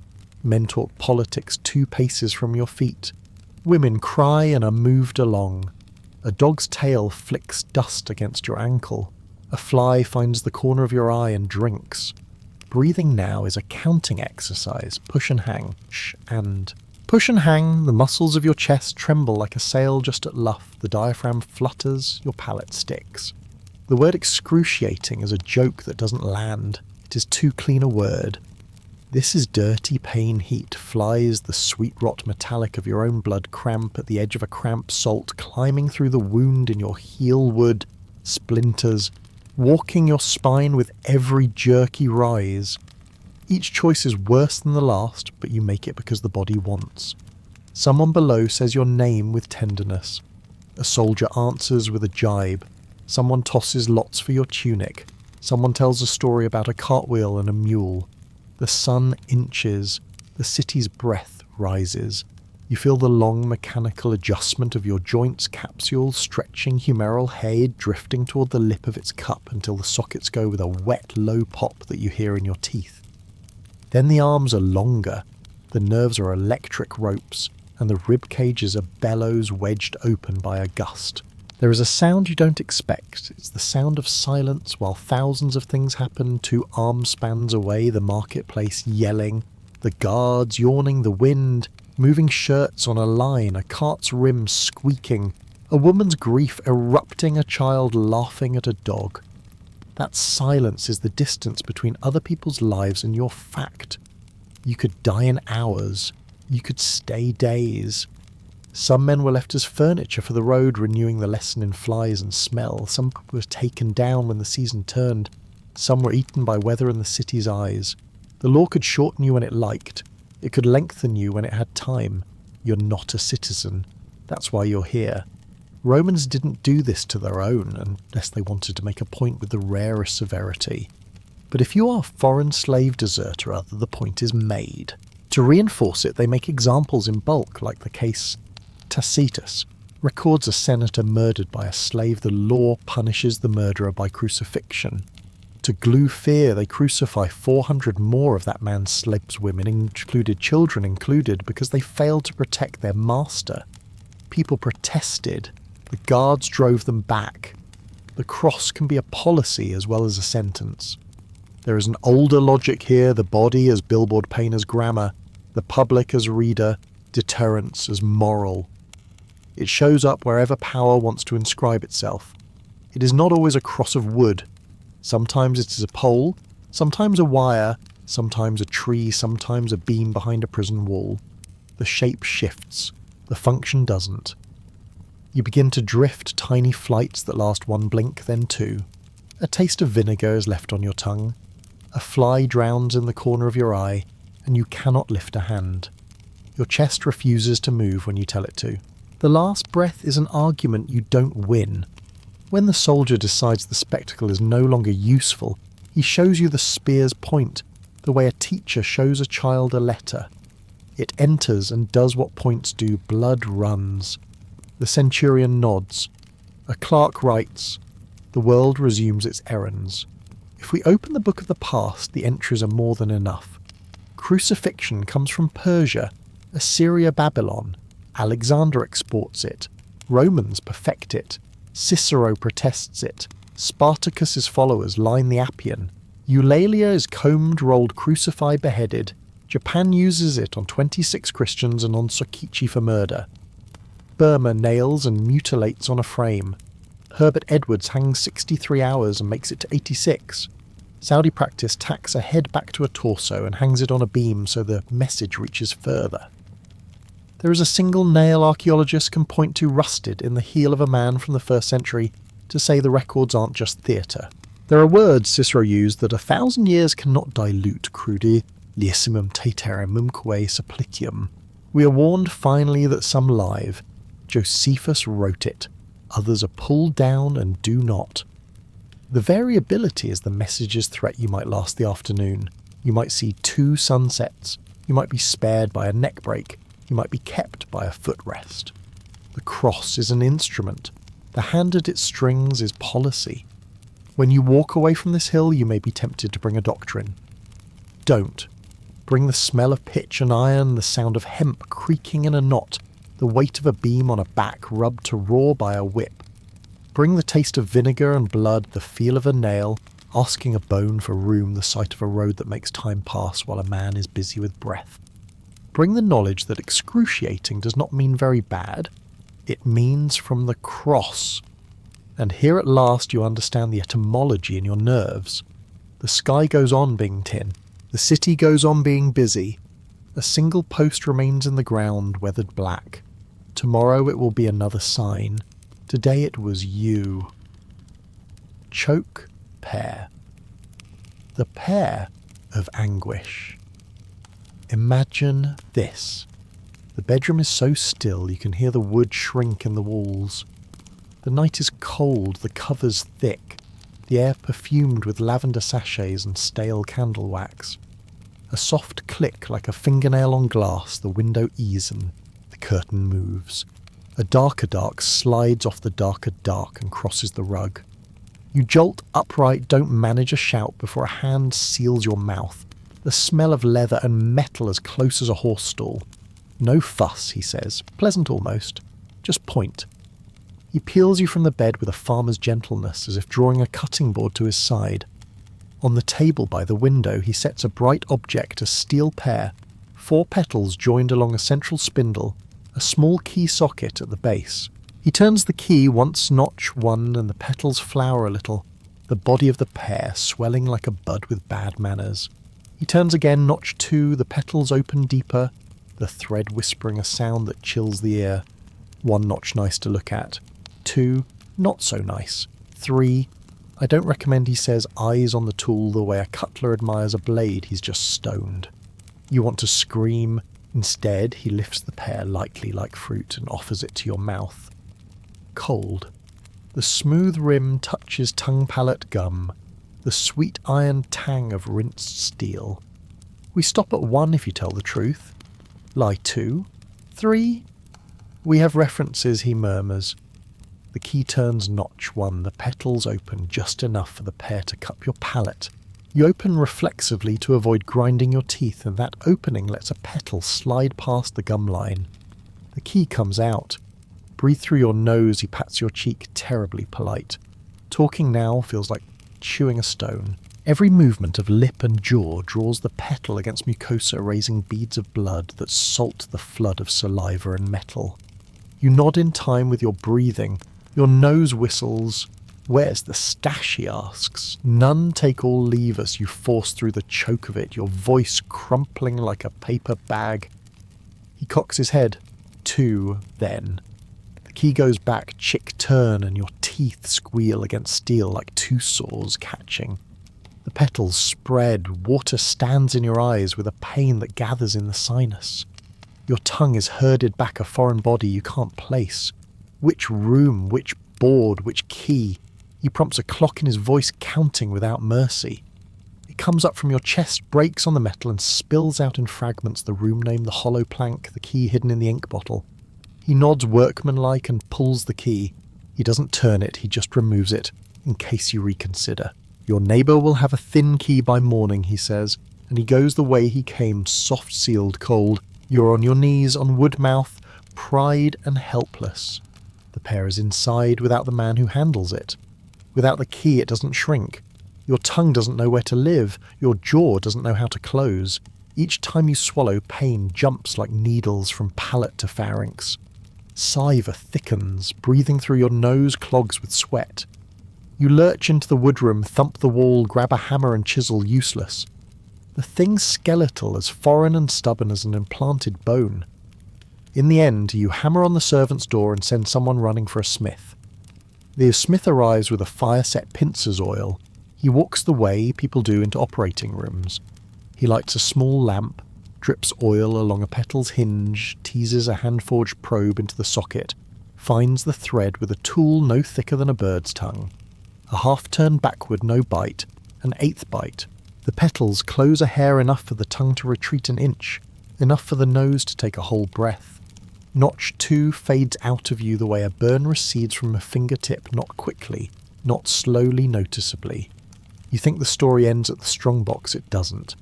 That night belongs to a house, the choke pear belongs to centuries. Its business is fear more than killing. In 1639 a Frenchman after Calvi wrote Inventaire général de l'histoire des larrons, general inventory of the history of thieves. He names a well-known robber, Gushru Guillaume de Palioli, who used a metal pear to gag wealthy Parisians during robberies. He does not write of shattered jaws. He writes of a gag silence, the scream stop the bite. keep the tongue out of play. From France, the tale walks to the Netherlands, the dictionary of the vulgar tongue. 1811 drops a streetwise note about Holland and extortion pairs. Brewer's Dictionary of Phrase and Fable, late 19th century, describes Dutch criminals inserting a pear into a victim's mouth, turning the key and crucially removing it. With detachable keys, the pear becomes handcuff and deadline. You will bring cash to earn the key. In Boston, at the century's end, a detective admits pears were used as gags in the US, but calls the American pear far less marvellous and dangerous than Paglioli's, akin to a billiard ball or a sock for the mouth. The legend's blackest thread is the witchcraft tribunal women pressed to confess to maleficium, an intentional miscarriage pear inserted below petals, turned with a key spikes mounted at the tips to score tissue bleeding, shock, sepsis death. Men accused of sodomy inserted behind. You wince in your chair just reading it. But a 2014 book, The Pear of Anguish, Torture, Truth and Dark Medievalism, drags the primary sources into the light and says there is no direct proof for that use. Many museum pieces are 19th century fabrications meant to frighten moderns about a dark Middle Ages. A historian adds that the surviving devices are not stout enough to cause the deep tears the horror stories savour. They could expand an orifice and cause significant discomfort or minor injury. Yes, eviscerate from the inside, not likely. Iron Maiden taught a lesson very real, in a case very likely not medieval in the sense its cards suggest. Between hagiography and debunking sits a use that's hard to deny the pear as coercive gag, an extortion tool. In the mouth notch, one locks speech into wet clatter. Notch 2 makes the masseter cry, and temporomandibular joints grind. Notch 3 might sublux the jaw chip or loosen teeth. Many pears have small barbs at the lip of the petals, not enough to impale enough to abrade to a constant sting. The removable key is the wicked wisdom I'm leaving now. I'll bring the key when you bring the money. The waiting is part of the sentencing drool pooling headlight, nose blocked by sweat and panic, the metal taste thickening the tongue, a lost animal, the masticatory muscles burning as if tasked with bearing a stone inside the mouth. You can see one in the glass case of a torture museum, smooth shell-ribbed petals, a graduated thread, a small chamfer where the key meets the spindle. The guide wets a finger with oil, turns notch, one petals open politely. Notch 2, the sound hardens. Notch 3, a firm stop. Mouth for blasphemers and liars, below for witches and sins of flesh. He says, then lowers his voice and shrugs. We can't be sure. He's certain, though, of its use in robbery and extortion. I believe him because I've smelled the oil and old hands on the metal, and I've heard that thin chirr of the thread. The sound crawls like a steel insect up a spine. There's a reason the pear is worse than a rope or a club. The pain starts in the mind. When a man shows you the tool, your mouth hurts before it touches you. Your throat is already wet, your chewing muscles tighten in anticipation. It is designed to weaponize imagining. 1 is certain, 2 is impossible, 3 is myth, but once you name the steps, the brain will run to 3 by itself. Night in the ransacked room ends with small proofs. A smith eases the thread. The cheeks swell, the gums weep, the tongue bloats like a tired slug. The metal smell settles into pillow and case. The whisper of the thread keeps its appointment in dreams. You put the pear on a cloth repulsed, but unable to cast it away because it's the key to the story you just survived. In the morning, a constable arrives, lifts it with a rag, and slides it into a sack as if he were bagging a snake. He writes in a tight hand like someone who has hammered iron device of pear gag type model with removable key. In this kind of story, gain and loss travel together. We gain an object, we can weigh a name in a ledger, a word with a root. We lose the dirty pleats of myth that inflate the lower uses into gore. Very likely 19th century theatre, meant to sell tickets and moral superiority. Even so, the fear those museum cards summon is honest, the fear of having your words mechanically closed when words are the only tool you have to buy your way out. The pear is the lock, the voice is the door. 1 turn and the door sticks, 2 it seizes, remove the key and you're left to think. If you want a home test, don't but suppose take a metal spoon, hold your mouth as wide as you can for 10 minutes, add barbs at the rim, twist the spoon a fraction so it presses the gum. Breathe only through your nose, don't swallow, don't talk. Then watch someone pocket the key to your relief. Your answer to "could I take notch 2" will arrive before the 10 minutes ends, not because you're a coward, but because bodies know how to choose mercy. In a case in front of me, 2 pairs stand side by side, one too smooth cast neatly. One rough, the thread stained with resin. The plaque reads Paragus Pear Gag, France, 17th to 19th C. The guide does not sell the below-the-belt legend. He sells the gag and the shakedown. I believe him because I've seen enough tools to know a tool. This is not a mystic chalice. It's a jack for a mouth. Put it back in the bedroom if you like. Breathe its reality in. Metal fruit. Notch, 1 notch 2. Key, out key in pocket, floorboard. Up. That short clean order says as much about the pear as any 19th century engraving. No fountains of blood, just enough to leave a smell. No theatre in the window, plenty of wet gagging in the throat. The fear is functional. In that moment, you do not know if notch 3 is myth or method. You only know your teeth feel like they have sweat glands, and your head is a room locked from the outside. If you insist on a conclusion, take 3 sounds with you, chick key and chur thread, taking jam petals, set. If you can hear those 3 inside your skull when you picture someone lifting the pear from a cloth sack, you have come close enough to the truth of the choke pear. The illustrations may inflate, the caption boards may embroider, the essays may sneer or wink. Fear does none of those. Fear is the raw voltage of the species, and the pear, whether tool of thieves or prop of narrators, taps the terminal cleanly. So when you step out of this room, don't carry the grand guignol. Carry the metal taste whipped into saliva. Carry the lostness of a tongue without a place. Carry the fine insect wine of a threaded stem, turning inside something it shouldn't be inside. Remember, the pear does not need to tear you to be true. It needs only to steal voice long enough for someone else's words to win. In the bargaining between pain and speech, the story belongs to whoever holds the key. Guillotine. Imagine this dawn climbs the slate roofs of Paris like a pale hand. The mist smells of wet hemp and sawdust, and the boards of the scaffold sweat cold through the soles of your bare feet. The square is already a lung, breathing in and out with bodies, with bakers white with flour, rag pickers, a woman with a basket of onions. Apprentices from the forge with hands still black, and the air is dappled with murmurs the way sunlight dapples leaves.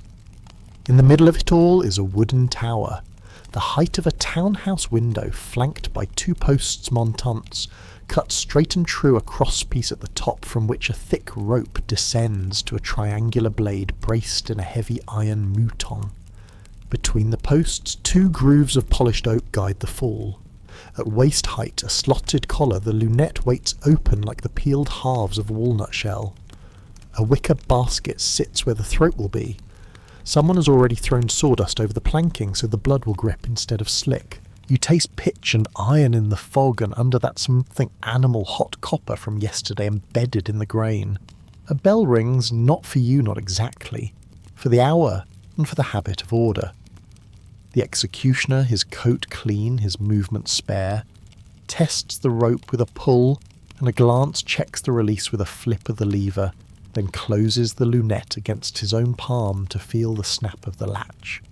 He does not swing an axe. His tools are gravity geometry and timing. When your wrists are tied behind your back with cord that bites but does not cut, when the 2 assistants valets take your elbows and half lift, half steer you to the bascule, when your shins kiss the wooden lip and your weight rocks forward so that the plank tilts and lays you out by the throat, when the lower half of the lunette cups your neck and the upper comes down with a clack. You finally understand the design. All the awkwardness, all the begging, all the hacks and misses, the axe invited removed. What remains is a clean fall. History got here by a long road of necks. In older centuries, beheading was a caste privilege, a sword for nobility, a broad axe for lesser heads and for peasants and traitors, a whole ceremony of dragging half-hanging gutting and quartering before the final blow. Elsewhere, another geometry of honor seppuku in Japan ended with a decapitating stroke by a seconds blade. Machines had already been dreamt in northern England's the Halifax gibbet, a sliding axe between uprights, and in Scotland the maiden. In German towns, plank and other contrivances. France did not invent the idea of letting wood and iron do the work. What it did invent under the pressure of a new politics was a principle, the equality of death. The man whose name stuck to the instrument did not build it. Joseph Ignace Guillotin, a physician and deputy, stood before the National Assembly in 1789 and argued his way down the slope from equality in life to equality in dying. If the state must kill, then let it not kill one man with torture and another with mercy, purchased with a tip to the headsman. Let it be one method, quick, reliable, the same for the poor thief and the fallen duke. The mechanism falls like lightning. The head flies off. The blood spurts. The man no longer exists, he said bluntly. An engineer of men's bodies debated as a legislator about the form of their unmaking. The machine itself came from other hands. Antoine Louis Surgeon and perpetual secretary of the Academy of Medicine, and a German maker named Tobias Schmidt, built and tuned the device guides planed smoother, the full height raised, the blade's edge reshaped from a straight chisel to a sloping triangle that would wedge and slice rather than chop. They tried it on sheep and calves, they tried it on female corpses and children's bodies, and then, irritated by the density of grown men's necks, they raised the frame higher and weighted the mouton heavier. The cut began to behave the way the drawings promised. For a moment the contraption was called the Louisette, or Louisette's daughter. The language then shrugged and adopted Guillotin's surname. He hated that later. Names cannot be legislated away when they fit the public ear. Imagine you are not the bound man on the bascule, but another figure in the square in 1792 who's craning with everyone else. Nicolas Jacques Pelletier is a thug, they say, robber killer. The device at Place de Grève looks like a gallows built by a watchmaker. The crowd recognises none of its parts except the confidence. There is no axe. The executioner grips, a rope pulls, slips a pin. A lever falls, a shoot of steel hisses. The strike is not a chop, but a syllable too fast to pass was thud. The head lands with a soft, indecent sound in the basket. A hired man flings sawdust onto the board. The crowd exclaims the way crowds do when novelty arrives, doing exactly what it advertised: applause, laughter, shouts that feel like relief. Something in the city's appetite has been fed justice with less mess power, without the stutter of a human arm. Then the machine becomes a season. Frames are set up at public squares. Men learn to stand in the best places. The trick-or-twoses. Women with needles and baskets plant themselves on the scaffold stairs at dawn and knit between falls, as if they were listening to the sea. In certain salons, toy models appear tiny uprights, tiny blades, tinier baskets with little plaster heads. Children play at revolution by decapitating their dolls or mice, if there are mice to hand. A restaurant opposite the scaffold puts up a sign Cabaret de la Guillotine and sells stew to those who like to watch while they eat. Poems praise the national razor, songs call it the widow. Souvenirs are hawked at the foot of the platform ribbons, sketches locks of hair if the guards don't catch the snippers. People who have appointments elsewhere stop for a minute just to see one. Others build their mornings around seeing many. Not all heads are equals, even under equality. When Louis XVI goes up in January 1793 at what is now Place de la Concorde, there is an intake across the square as if the city itself had been winded. Marie Antoinette follows later, her jaw set like a seam. The Sampson family, father, son, grandson, inheritors of the post, handle both the king and the queen with the same economy of movement with which they handle pickpockets and counterfeiters. They become celebrities. Their names are shouted in the street. Their coats and kerchiefs are copied by men who will never step on a scaffold except as spectators. During the worst month, the claims can be grotesque, one a minute, boasters say, though. Anyone who has watched the rope rewound and the mouton set knows it is a speed of torque, not of wood and steel. But it is fast. Compared to the headsman's miss and hack, compared to the sword's need for a master, This is an assembly present fix fall remove. For a while after the fall of the monarchy, the blade comes down on the politics of yesterday and then on the politics of this morning. Even the men who voted for the blade learn the feel of the bascule under their thighs. The machine does what it was asked to do. The culture does what it always does, folds death into pantomime and fashion. Some of the condemned walk with a jester's grace, throw barbs from the steps, try to turn the last half minute into a performance, turning fear into style. It is a way to keep the crowd from owning their end. Between falls, a lady in the first row dabs her face with orange water. The trick-or-twos counts her stitches. A man selling gingerbread calls out fresh. The executioner's valet rubs his wrist. The rope sings a little under its burden. The machine also becomes a rumour. People ask whether heads know after they fall. A surgeon's assistant, 1793, with Charlotte Corday in the basket after she stabbed Marat in his tub, slaps the severed cheek and swears the face flushed angry. Tales of blinking and speaking make the rounds easy to repeat under candlelight. Physicians attempt experiments, counted blinks, asked for winks. Names to be said, finding nothing but movement without mind and the brain's need for oxygen unmet. A century and more later, in a laboratory with rats' electrodes, suggest a ghost of pattern may flicker for 4 seconds after severance. It is nothing like a self. It is waves on a shore the ocean has abandoned. The enthusiasm for asking heads to prove what the living want to believe fades. The practice is barred. It is easy to talk about France and forget that other states have their own machines and seasons. In the 1930s, Germany orders 20 guillotines, modern in paint and hardware, and bolts them to the floors of cities. Between 1933 and 1945, Nazi records claim more than 16,000 people pass under the blade. The machine's efficiency is ideologically pleasing to technocrats. It leaves less room for the human arm to hesitate. After the war in France, the guillotine does not immediately retire. In 1977, Hamda Jandoubi goes to Le Veuve in Marseille the last, and in 1981 the country closes the book on capital punishment. The wood is stored, the rope dries, the posts learn what dust does. Somewhere in the story, the doctor who argued for equality flinches at the baptism of his name. Guillotin attempts to disassociate the family petitions to rename the thing Louisette or anything else. The public refuses. It is a reminder names attach not to the truth of invention, but to the hook that holds best in language and gossip. A man argues for mercy and leaves the world a nickname that will forever have edge. Step back from the plank to the larger loop, and you can taste the machine's logic the way you taste sap in the smoke. For centuries, decapitation had been honour versus disgrace, skill versus luck. If you were poor, the axe missed you until it didn't. If you were rich, the sword cut clean. The national razor says no more.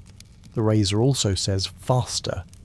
In a city where the justice system is busy, where each day asked for examples, a device that can present fix, fall, remove, with a crew of 3 and a rope is irresistible. In a culture that loves theatre, it gives theatre without depending on a star. In a politics obsessed with fairness, it gives the same fall to a duke and a thief.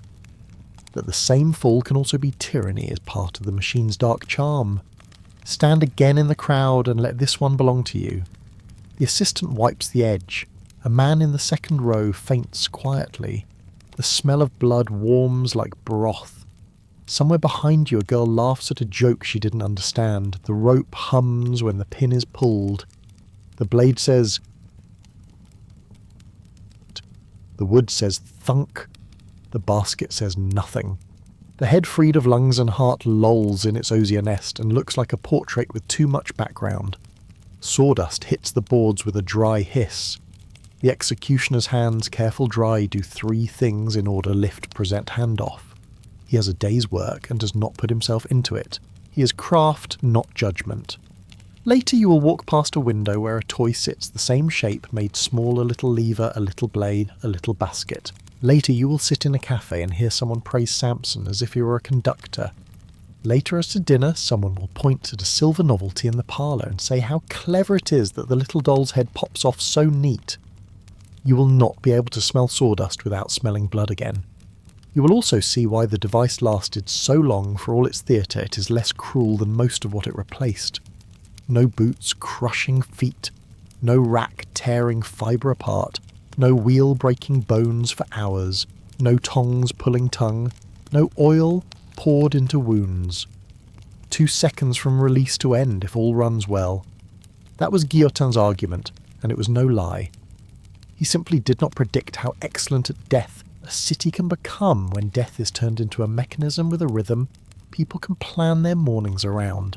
In the years when the scaffold is most alive, a rumour will go around town that you can get a window seat at Cabaret de la Guillotine if you know a waiter, that the tricoteuses will sell you a stitch that was made while a particular head fell, that someone has a handkerchief soaked in blood from a marquis and will trade it for cigars. People line railings the way they line a parade route. An executioner's son walks by and a woman touches his sleeve as if he were a saint. When your culture is both cruel and aspiring, this is the kind of paradox. It makes a compassionate machine that straps terror to efficiency, a levelling mechanism that becomes a fashion, a public that calls for equality and then calls for more. They say the head has seconds before the lights go out. If that comforts you, if you think of it as 4 to make a face, let it do what it does. Brains burn through oxygen greedily. Cut them off from heart and lung and they dim like coals, not lamps. You will not be able to think whole thoughts in those seconds. You might feel something like the shape of a thought begin and then fail. It is older than words that failure. It is not torment. The torment, if there is torment, is the walk on splinters and the part where your neck meets wood and becomes wood. Long after the crowds have shrugged and moved on, after the rope has been coiled and the blade covered the post, stay in your mind the way 2 trees cut a lane in a forest. When you think of justice, you will not be able to keep the smell of pitch out of the room. When you think of equality, you will have to admit that equality hurts when it must. When you think of the past, remember what things the public can make when it loves an idea and has craftsmen. A doctor speaks, an engineer builds, a city arrives, a square fills. A rope runs, a blade comes down, a name sticks. At the very end, it is quieter than you expect. The executioner wipes the edge with a cloth the colour of wine. The assistants hold a plank like a stretcher. 2 guards descend with the basket. A boy runs across the square with bread. A girl stops to kiss a dog. The machine stands there, the weight hung again at the top, the rope paid out true, the grooves dark. It does not look tired. It looks like a metronome waiting for a hand to lift the arm and let it fall. We've just walked the long corridor of human punishments, wheels and fires, ropes and irons, blades and boards, the animal noises, and the machine clicks.